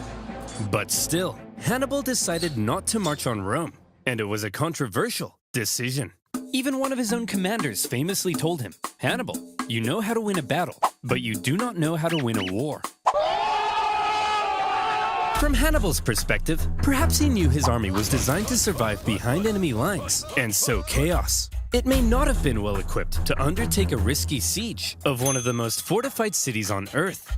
Plus, with many of the southern cities defecting to his side after Cannae, Hannibal likely thought things were going pretty well, as is. We'll stay the course. Okay, so the Romans didn't surrender after 3 major defeats. But surely they'll surrender after 4. Unfortunately for Hannibal, however, after Cannae, the Romans well and truly learnt their lesson. Well, would you look at that? Remind me, who was it that said Hannibal was too dangerous to fight? You. And who said we shouldn't fight him directly? You. And who tried to fight him directly? Us. And what happened? We lost 20% of our military-aged men. That's right. So tell me, when Hannibal approaches, what do? We run away. I'm a genius. Clap for me. After Cannae, Fabius Maximus kind of became the unofficial leader of Rome. Even if others were elected consul, his influence was unparalleled, and Rome quickly reverted to the Fabian strategy of avoiding Hannibal. They knew they couldn't defeat him, so instead, they hoped they could at least contain him. They raised an impressively large number of men, partly by enlisting teenagers, slaves, and criminals. And rather than trying to fight Hannibal, they instead turned their attention towards those treacherous southern cities that had switched sides. Thanks for joining the winning team, guys. Here's the deal. All you have to do is provide me some troops and defend your own city, since I'll be too busy to defend it for you. Now, I'm going to briefly turn around, look this way, and when I look back, you better not be being massacred by the Romans. Oh, for goodness sake! The Romans spread out their newly formed legions and began attacking the southern cities here, there, everywhere. The southern cities expected to have Hannibal's protection, and Hannibal was inundated with requests for help. He was forced to run around southern Italy, trying to encourage defection while rescuing his own allies. But when he showed up, the Romans would often leave, only to come back the second he went away again. And as these southern cities found themselves being punished severely by the Romans, they began to realize that joining Hannibal may not have been such a good idea. Hey! You think you're so big? Attacking my allies? Why don't you come out and face me? Because you're scary! The fickle southern cities frequently switched sides depending on who appeared to be winning, and the whole situation became a nightmare for Hannibal to control, playing a constant game of Roman whack-a-mole to fend off the enemy armies. Having not long ago seemed near extinction, the Romans had managed to turn the situation around by placing Hannibal in a clever predicament. If he left southern Italy, the southern cities would likely capitulate to Rome, meaning he couldn't leave. And since the Romans wouldn't fight him, he couldn't inflict any more dangerous defeats. For now, Hannibal had been muzzled. Southern Italy had been his prize for his impressive Italian campaign. But those clever Romans found a way to take his prize and turn it into his prison. With the Fabian strategy neutralizing Hannibal for now, the Romans were freed up to refocus their attention to other fronts. This whole time, while we've been discussing Hannibal and the Italian campaign of the Second Punic War, fighting had actually been occurring elsewhere. For example, in 216 BC, the Romans had sent an army north to punish the Celtic tribes that had joined Hannibal. However, as the Romans entered the Latana forest, little did they know those clever Celts had set up a trap. The Celts dropped trees on them, decimating the Romans, and they even took the commander's head to use as a religious sippy cup. So that went pretty bad. Whoa, very bad. But thankfully, in other theaters, things were going a bit better. For example, let's look at Sicily. After Cannae, internal chaos in Syracuse caused this longtime Roman ally to switch sides, because being a winner is more fun. The Carthaginians also landed troops, hoping to retake their lost island, while Roman proconsul Claudius Marcellus moved in to besiege Syracuse. The siege was a brutal slug for the Romans, largely due to the presence of one famous scientist and mathematician, Archimedes. He lived in Syracuse at the time, and he invented a variety of clever contraptions to defend the city. There was a giant claw that could grab and destroy Roman ships, and purportedly even a big mirror that could magically ignite them. The Carthaginian forces on the island attempted to come to Syracuse's rescue, but luckily for the Romans, they all got diarrhea and then died. Finally, in the city itself, the day of a big annual religious festival came, and the Syracusans said, "Well, fellas, we've been holding off the Romans for over a year now. I think we've earned ourselves a little party." Sir, we're still under a massive siege. Are you sure? They'll probably take advantage of it. Well, Carl, I'm taking advantage of the open bar. Sir, they've got battering rams. Well, Carl, I'm ramming these hors d'oeuvres into my mouth. Sir, they'll tear down our walls. Well, Carl, I'm tearing it up on the dance floor. Sir, they're literally at the gates. Well, Carl, I'm literally at the cheese platter. Marcellus took advantage of the drunken festivities, stormed the city, and plundering ensued. In the chaos, Marcellus ordered Archimedes be captured alive. Some sources say Roman troops entered Archimedes' home, and they were like, "Hey man, are you the math guy? Go away, I'm drawing circles. Look, I just need to know if you're the nerd. Come on bro, get out of here, you're messing up my circles." Now is not a good time to draw circles. It's always a good time for circles. I love circles. Either stop drawing the circles or I kill you. I choose the circles. Despite not securing Archimedes, by 210 BC, the Romans did secure Sicily, and also put down a Carthage-supported rebellion on nearby Sardinia. 2 Roman successes, and there were more to come. After Cannae, King Philip V of Macedon saw an opportunity. He was concerned with recent Roman expansion into Illyria, and so, when he saw Hannibal annihilating the Romans in Italy, he said, "Oh my gosh, hey! Hey, Hannibal! Oh my gosh, you're so cool! Let's form an alliance and annihilate the Romans together!" Sure. Yes! Hannibal hoped to secure Philip's help in fighting Rome, but a Roman army was sent to the region, stirred up Philip's other Greek opponents, and essentially kept Philip bogged down in Greece for the entire duration of the war. Another kind of, Roman success. But the main front Rome was hoping to push Carthage back in was Spain. The riches of Spain made it one of Carthage's most valuable possessions, and the Romans were eager to weaken it. Remember way back at the start of the war, the consul Scipio was supposed to go to Spain, but ended up rushing back to Italy when he realized Hannibal was crossing the Alps. He then faced Hannibal at Ticinus and had to be rescued by his son. Well, after he recovered from his wounds, he proceeded with the original plan and joined his brother in Spain. There, the two Scipio brothers fought a successful campaign against Hannibal's brother, Hasdrubal. Over the next few years, they won a number of key victories, even taking Saguntum, the city that had kick-started this entire war. Yet more Roman success. A trend appeared to be emerging. Whenever the Romans fought anyone other than Hannibal, they usually came out on top.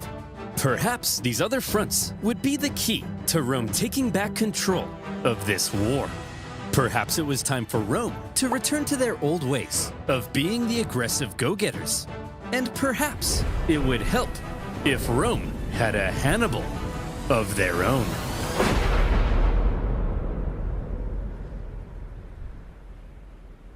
Scipio, the Younger, was the son of Publius Scipio, currently fighting in Spain.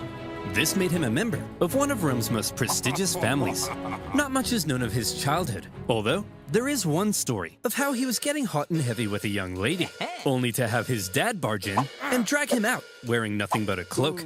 This story was written by a Roman poet to make Scipio look bad, but by modern standards has ended up making him look pretty rad. My guess is if Rome had a high school football team, Scipio would be the quarterback. Scipio was only 18 when the Second Punic War broke out. He was at the Battle of Ticinus, where he famously rescued his father, and he was one of the survivors of the Battle of Cannae, after which he threatened to cut down any man who dared abandon Rome. He was a natural leader and up to his ears in spunk, and therefore he rose through the Roman ranks shockingly fast. We need a new military tribune, but Hannibal has killed so many men, we're running out of options. Put me in, coach! Scipio, you're only 20. You can't be a tribune. Come on, coach. Put me in. Well, you do have a lot of spunk. All right, you're hired. We need to elect a new aedile. Who do we have left? Put me in, coach! Scipio, you don't meet the minimum age requirement. I got this, coach. I got this. Well, okay then. You're in. Ugh, my room's a mess. I gotta cook dinner. Oh, and would you look at that? My fly's down. Life sucks. Put me in, coach. Wow, you're so spunky. When Scipio was 25, however, he received some bad news. His father and uncle in Spain had both been defeated in battle, and shockingly, both of them were killed. The news must have been devastating for the young Scipio. But it was also devastating for Rome, as almost all of their Spanish gains were wiped away. Okay, listen up! We need someone to go and replace the Scipios in Spain. So, who's up for it? Come on, who's gonna go? Fabius, Spain seems unwinnable. There's no glory to be had there. Yeah, the glory is here, defending the homeland from Hannibal. Well, somebody has to go. I said, well, somebody has to go. Put me in, coach!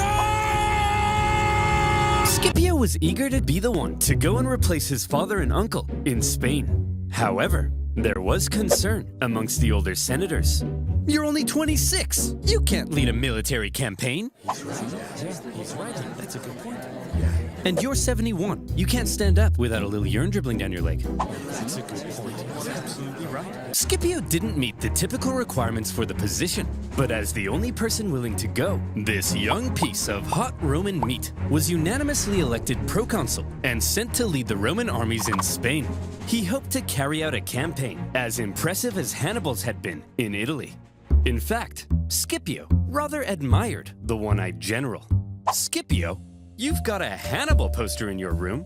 Yes, but he's the enemy. I'll let you in on a secret, Billy. You know how we're gonna win this war?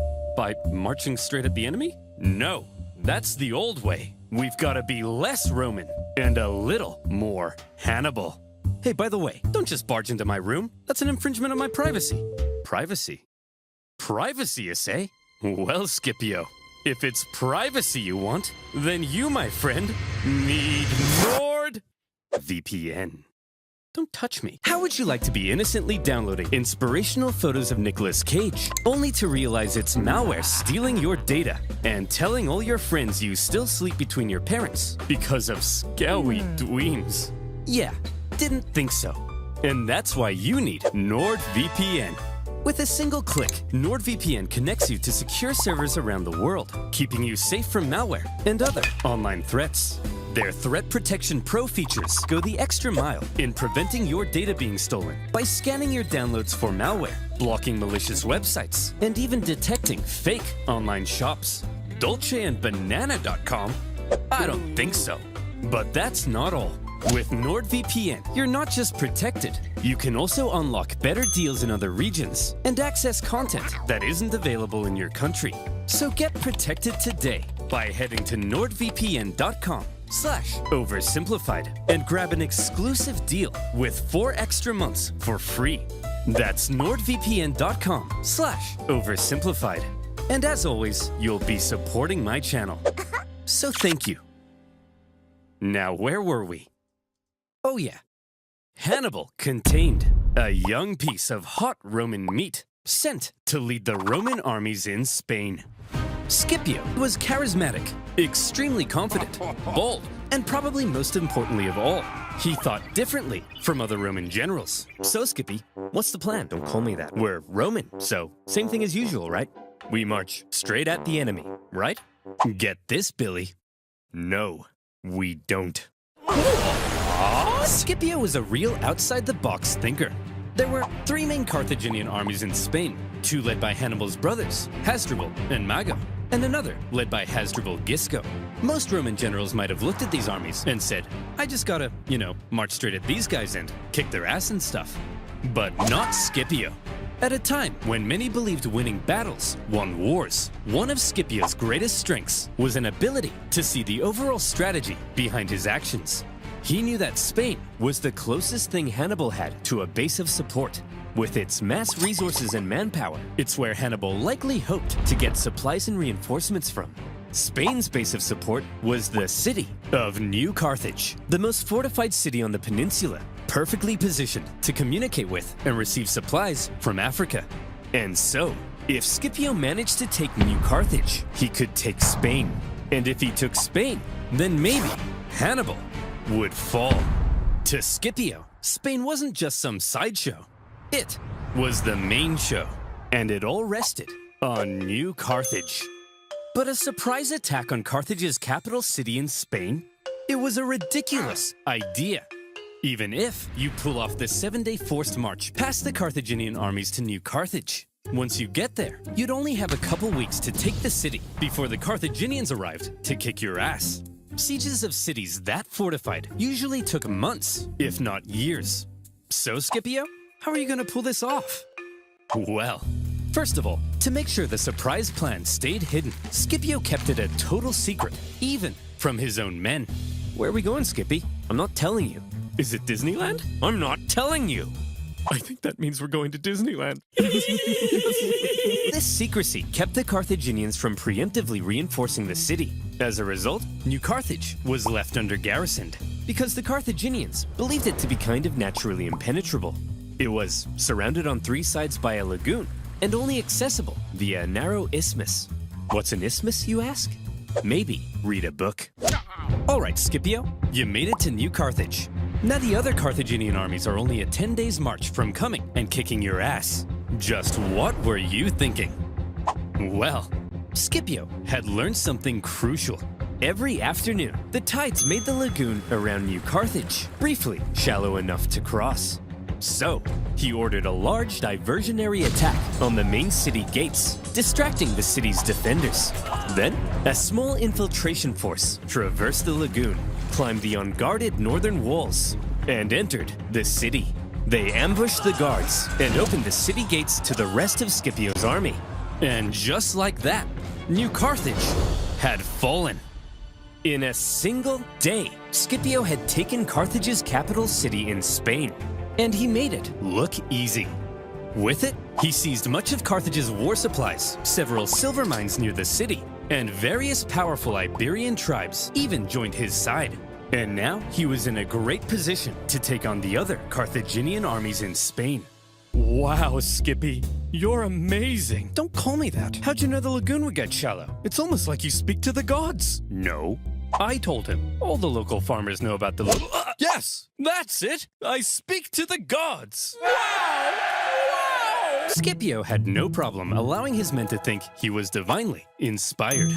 Roman writers also tell us another of Scipio's traits. He was apparently quite merciful in victory and often protected the inhabitants of captured cities. Spencer! What are you doing? Well, I was just about to murder this family. Hey, bad Spencer! No! Can I at least kill the dad? No! What about the... No! Oh, you're mean. The Carthaginian generals in the region must have been shocked at the loss of their capital city. There was now a Terminator in Spain, and he was coming. In 208 BC, he made a move on Hasdrubal, hoping to defeat him before the other Carthaginian armies could come and link up. When Hasdrubal heard Scipio was coming, he said... Hasdrubal did the sensible thing and climbed a big hill for safety. Hey! Get down here! I want to kill you! Fat chance, Vin Diesel! Well, he doesn't have to be rude. So what's the plan then, Scipio? This time, we march straight up and at him. Right? Right, Scipio? Billy? No! Scipio once again displayed a distinctly not Roman approach to fighting, when instead of marching straight up and at him, Scipio feigned a frontal skirmish, only to pull off a surprise uphill envelopment. Not an easy thing to do, but Scipio had trained his army to pull off maneuvers that typical Roman armies couldn't. After the battle, the defeated Hasdrubal fled Spain, hoping to link up with his brother Hannibal in Italy. And Hannibal desperately needed the help. As Scipio was dominating in Spain, Hannibal's struggles in southern Italy continued. He was convinced that if he just received ample supplies and reinforcements, he could reverse his fortunes and get back to kicking Rome's ass. But for the remainder of the war, he would suffer a frustrating lack of support from the Carthaginian Senate. After Cannae, Hannibal had sent his brother Mago to Carthage, where he famously poured out golden rings taken from fallen Roman knights.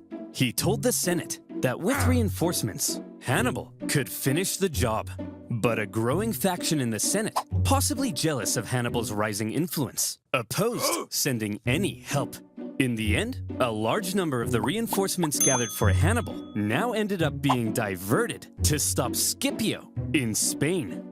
Just as he had hoped, Scipio's campaign in Spain was actively harming Hannibal in Italy. However, those reinforcements meant that when Scipio made a move on the remaining Carthaginian armies in Spain, they now likely outnumbered him. With the odds heavily stacked against him, it would take some serious skill to win this battle. This time we're gonna march straight at them, right? No, Billy! Ooh. The preceding Battle of Ilipa is often considered Scipio's masterpiece because it was positively oozing with deception and trickery. First, both sides spent several days forming up and facing off without actually fighting. On each day, Scipio placed his strongest Roman legions in the center with his weaker Iberian allies on the sides. Seeing this, the Carthaginians were like, "This guy's an idiot. We've seen his plan. His strongest troops are going to be in the center, so let's form all of our battle plans based on this information. I'm sure he won't change anything at the last minute." Then, when the day of battle came, Scipio woke up the Carthaginians with an early morning attack, causing them to rush out of camp without breakfast. When the Carthaginians lined up with their strongest troops in the center to meet Scipio's, they were stunned to find that Scipio had completely reversed his order. The weaker Carthaginian sides now found Scipio's strongest bearing down on them. Then, in an extremely impressive maneuver, the well-trained Roman wings even stretched out during their approach, hitting the Carthaginians from the sides. The Carthaginian center could have turned to help, but Scipio had ordered his center to approach so slowly that Carthage's center could do nothing but just stand and wait. In this way, the outnumbered Scipio had cleverly controlled events so that the bulk of the strongest Carthaginian troops couldn't even fight during the battle. He had completely removed them from the equation. The incredible Scipio had inflicted a monumental defeat on a much larger enemy force, and the Battle of Ilipa was the final nail in the coffin for Carthaginian Spain. Yet more tribespeople continued to side with the Romans, and the remaining Carthaginians retreated to the coast and eventually fled the peninsula. And would you look at that? In just a few years, the incredible young Scipio had turned Spain completely red. The Carthaginians must have been stunned. His Spanish campaign had almost been as impressive as Hannibal's campaign in Italy. In fact, see if any of this sounds familiar. In Spain, Scipio had used the environment of the battlefield to his advantage. He staged ambushes by concealed troops. He treated local tribespeople well, earning their friendship. He even once forced his enemy to come out and fight him without breakfast. Each and every one of these tactics were possibly borrowed from a certain one-eyed general. In all the battles Scipio had fought against Hannibal, it seemed he may have been taking notes. Hey! Scipio! What? Stop stealing my tactics! I'm 700 miles away. I can't hear you. What did you say? What? What? Better yet, Scipio's achievement in taking a well-fortified city, plus his understanding of the overall strategy, has led some historians to argue he wasn't just as good as Hannibal. Scipio may actually have been better. This young man, who many in Rome had doubted, had just shut those silly billies right the flip up. Mere years ago, it looked like Rome had no chance of even surviving this war. But now, the momentum of war was shifting astonishingly fast. And for Hannibal in Italy, things continued to head south. Before Scipio had even gone to Spain, the Romans had placed Capua, Hannibal's largest city in Italy, under a dangerous siege. And in order to rescue it, Hannibal needed to take drastic action. Fast. Man, everything's falling apart. Fine, I'll do it. Do what? Yeah, you've convinced me. I'll march on Rome. Hannibal, that conversation was 5 years ago. It's too late. No one's trying to convince you to march on Rome. I said I'll do it! Quit nagging me! Ugh! Hannibal finally marched on Rome, hoping it might draw the Romans away from Capua. The Romans saw Hannibal approaching their city, and they freaked the hell out. Hannibal is said to have closely approached the city walls, inspecting the defenses, as the Romans inside quivered in their togas. However, Hannibal probably knew he had no chance of taking the city. The whole thing was a feint, and Hannibal soon left. The Romans famously coined the phrase, "Hannibal is at the gates," to describe a moment of crisis or severe desperation. But for accuracy's sake, the phrase should probably be, "Hannibal is at the gates." But don't worry, it's just a feint to draw the Romans away from Capua. And it didn't even work, because the Romans stayed at Capua, and the Capuans misunderstood and thought Hannibal had abandoned them. And so, they surrendered the city. But apparently that's not as catchy. Despite a few successes, including an ambush in 208 BC, where Hannibal managed to kill both consuls in one go, Hannibal was slowly but steadily losing his grip on southern Italy. Even Hasdrubal, who had fled Spain to join Hannibal, never reached his brother. He made his own dramatic crossing of the Alps, just as Hannibal had done. But unlike Hannibal, the second Hasdrubal arrived in Italy, he was immediately pulverized. The Romans then took his head and threw it over the walls into his brother's camp. Hannibal was becoming extremely isolated. After his impressive conquest of Spain, Scipio returned to Rome a hero. And when the election came for next year's consuls, despite not meeting the typical requirements, Scipio won in a landslide. But the question now was, what would he do next? All right, what's your plan then, Scipio? You're gonna go fight Hannibal now, right? Get this, Fabius. No. Whoa! Scipio's plan remained the same as before. Don't attack the monster directly. Attack his base of support, which now happened to be Carthage itself. That's right, Scipio would invade Africa. However, Scipio understood that any invasion of Africa would stand a much better chance if he could secure an alliance with one of the African tribes. Throughout the war, Carthage's far superior Numidian cavalry, which came from this part of Africa, had played a critical role in winning battles. Numidia was divided between two rival kings. In the east, the king Syphax had sympathized with Rome for much of the war, and so at some point, Scipio visited Syphax to ratify a treaty. It just so happened, however, that the Carthaginian general Hasdrubal Gisco, whom Scipio had fought in Spain, also arrived at the exact same time. And so Syphax invited both Scipio and Gisco for a meal.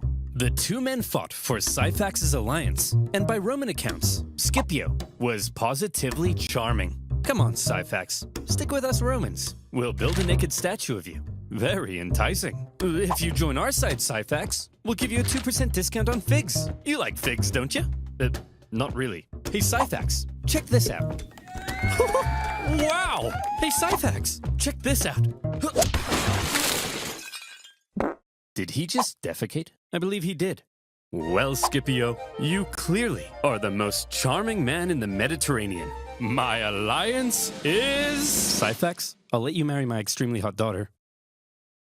Yours! Humana, humana! Unable to compete with Syphax's libido, Scipio instead made contact with Syphax's rival, the other Numidian king, Massinissa, who was a longtime ally of Carthage.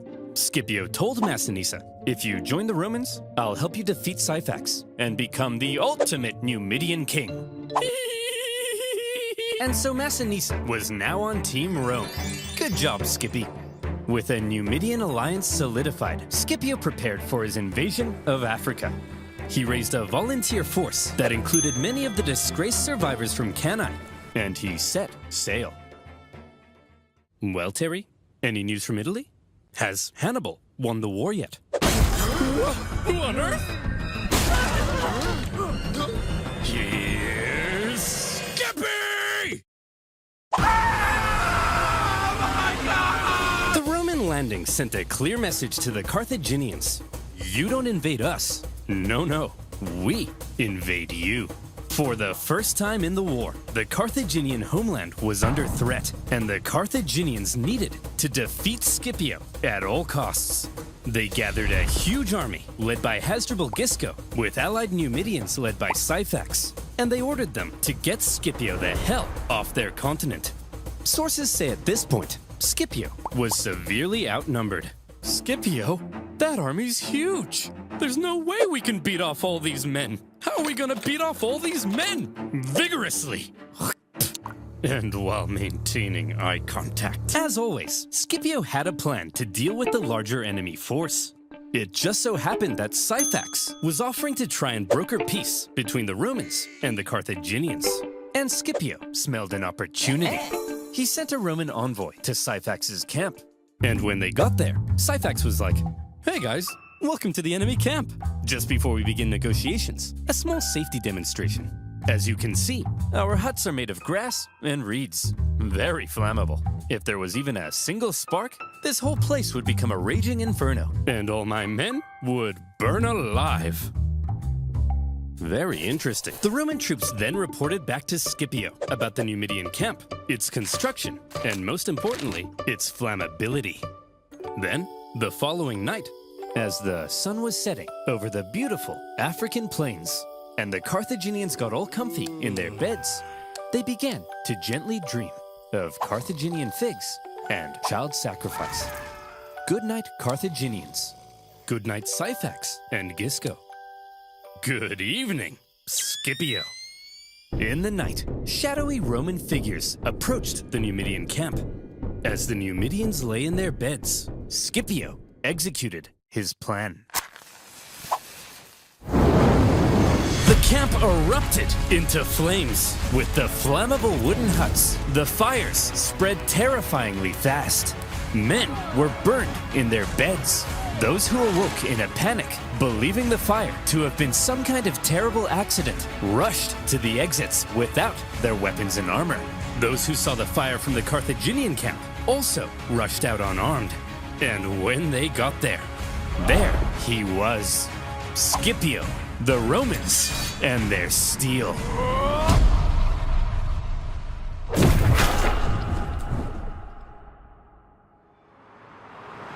The terrified Carthaginians were massacred, and with heavy casualties, Hasdrubal and Syphax fled the scene of the disaster. Scipio followed this incredible success with another victory against the pair at the Battle of the Great Plains. After that, Massinissa chased his rival Syphax into his kingdom, where Syphax was captured. Massinissa was now the ultimate Numidian king. He entered Syphax's capital city. He seized Syphax's palace. He even married Syphax's wife. And when Scipio got mad at him for marrying a Carthaginian girl, he then poisoned his wife. Boys will be boys. Having defeated the Carthaginian armies in Africa, almost nothing now stood between Scipio and Carthage. And the Carthaginians were freaking out. What do we do? What do we do? There's only one thing left to do. Recall him. Well, Hannibal, you've been here in Italy for 16 years. This is practically your home. You're basically Italian. Yes, Gerald, and I've had such a lovely time. I ate spaghetti, did this with my hands. I've committed my whole life to this campaign, and once Rome has fallen, it'll all have been worth it.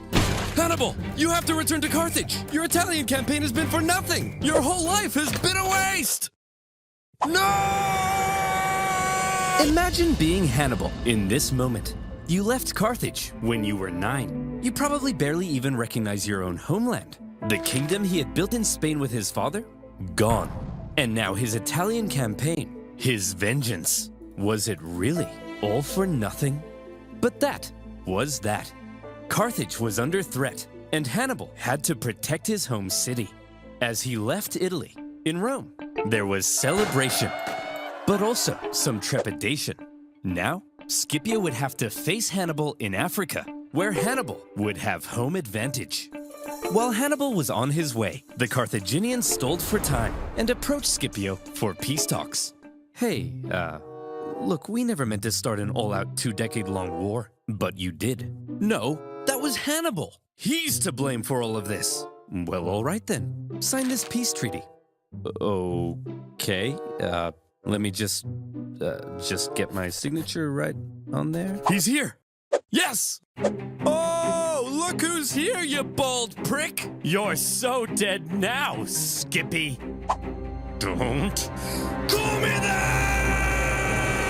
After Carthage proposed peace, only to then go back on it, the normally merciful Scipio was enraged. He began refusing to accept town's surrender, and instead began burning everything to the ground, selling everyone into slavery. Hannibal, he's burning our towns. Go stop him. Guys, he's obviously trying to lure me out there to fight on those flat plains, where his Numidian cavalry will give him the advantage. It's a trick. Well, it's working. Go and fight him. It's obviously a trap, and we're falling for it. Go and fight him. Hannibal set out to meet Scipio in the Western Plains. And here came Scipio's final test. Finally, the teacher would face the student, the two greatest generals of all time, in one last, decisive battle. Would Hannibal's genius still shine through? Or would Scipio prove that he had surpassed the master? Before battle, the two great generals rode out from their camps and met in person for the first time. Hannibal, I'm a huge fan. I thought you'd have more hair, and I thought you'd have more eyes. Touché. They then had a conversation, which I'll paraphrase. Hannibal said, "At the start of this war, I had great fortune in Italy. But look at me now, a sad old man who, like other sad old men, failed to conquer Rome. Your fortune can change rapidly, Scipio. You should consider negotiating a peace rather than risking it all in one last fight against me." Very eloquently put. Scipio then replied, Q! Negotiate? Negotiate what? I took Spain. I'm about to burn your pathetic city to the ground. What could you offer me in negotiations? I already have it all! Ah! Seriously though, Hannibal, I am such a big fan. And so, it was settled. The two great generals would face off one last time in the epic Battle of Zama. Scipio gave his men, consisting of many survivors from Cannae, a pre-battle speech, telling them not only would they gain redemption, but they could become masters of the world. Hannibal told his men probably nothing, because most of them didn't even speak the same language. As the two armies lined up for battle, something interesting became clear. Hannibal had more infantry and hoped to use them to brute strength the Romans. But Scipio had the nimble Numidian cavalry and hoped to pull off an envelopment. It was a complete role reversal of Cannae. As the battle began, Hannibal made his first move. He sent his 80 war elephants to smash through and weaken the Roman infantry. Scipio had the perfect response.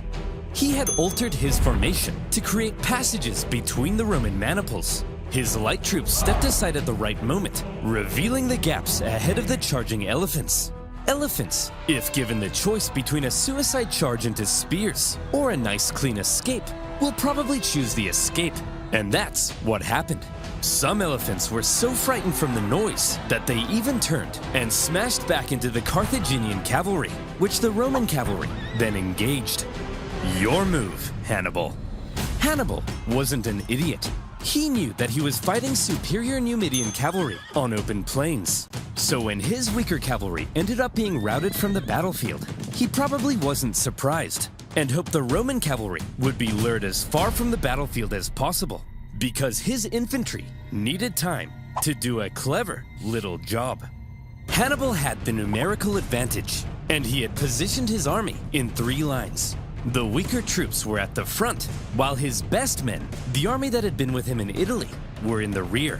As the Romans smashed into the weaker front lines, they managed to cut through them, but suffered losses and exhaustion in doing so. The same with Hannibal's second line, so that by the time the Romans reached Hannibal's superior third line, the two sides may have now been about equal in number. But the exhausted Romans had just fought an entire battle to get there, while the remaining Carthaginians were fresh and ready to go. Hannibal was still a genius. And this is where the final race began. Could Hannibal's stronger infantry finish off the Romans before the Roman cavalry returned from their pursuit? Who would be quicker, the Carthaginian infantry or the Roman cavalry? The answer: the cavalry. They had called off their pursuit just in time to turn around and hit Hannibal from the rear. And that was the deciding move. As the sandwiched Carthaginians were hacked to pieces, Hannibal knew he had lost, and he escaped the battlefield. It was a battle that some historians say was well fought on both sides. Both showed their genius, but fortune fell in the favor of Scipio. With just a few thousand Roman casualties compared to 40,000 Carthaginians, Scipio had won. Hannibal advised the Carthaginian Senate that it was time to surrender. 17 years of war, finally over. The terms Rome placed on Carthage were harsh. They lost territory and were prohibited from starting any more wars with anyone without Rome's explicit permission. Carthage basically became a weak Roman client state. And what of these two military geniuses? Well, Scipio returned to Rome triumphant. For his victory in Africa, he was given the title Scipio Africanus. He had delivered Rome from an existential threat, and so, from here on out, he was primed to dominate Roman politics. He was even offered to become consul for life, but he humbly refused. Politics being what it is, however, jealousy eventually grew. Scipio and his family ended up battling accusations of corruption, and Scipio, possibly becoming tired of Roman politics, retired to a nice country house by the coast. Hannibal also took a leading role in Carthaginian politics after the war, but again, due to jealousy, factionalism, and a possibility of arrest by the Romans, he eventually entered exile. He spent the remainder of his years out east, even advising enemies of Rome. Rome's hatred of Hannibal endured, and they never stopped hoping to someday capture the monster. One story is told of how when a much older Hannibal was chilling in the city of Ephesus, a Roman delegation was sent to the city. And in that delegation was Scipio Africanus. The two men met for the second time, and they seemed to have gotten along quite well. Scipio asked Hannibal who he thought the three greatest generals of all time were. Hannibal placed Alexander the Great in number 1, Pyrrhus of Epirus in number 2, and in third place, himself. Scipio then asked, "And what if you had defeated me at Zama?"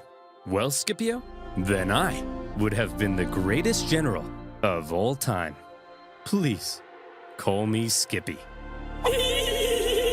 Eventually, around 183 BC, Hannibal, now in his 60s, came under threat of Roman capture. After a long life, he chose to take some poison. According to Livy, his last words, "Let us now relieve the Romans of the anxiety they have so long experienced, since they think it tries their patience too much to wait for an old man's death." Wow, Hannibal, what a dignified end. Gross. And there you have it. The Second Punic War. Finally done. It took 17 years to end the war, and on a personal note, making these videos has also taken 17 years off my life. Carthage began to recover from the war shockingly fast, however, and anxieties over Carthage would remain in Rome. In particular, one senator would begin calling for one last crusade against Carthage to end the threat once and for all. He famously began to end all of his speeches with one singular phrase, one of the most famous phrases in Roman history.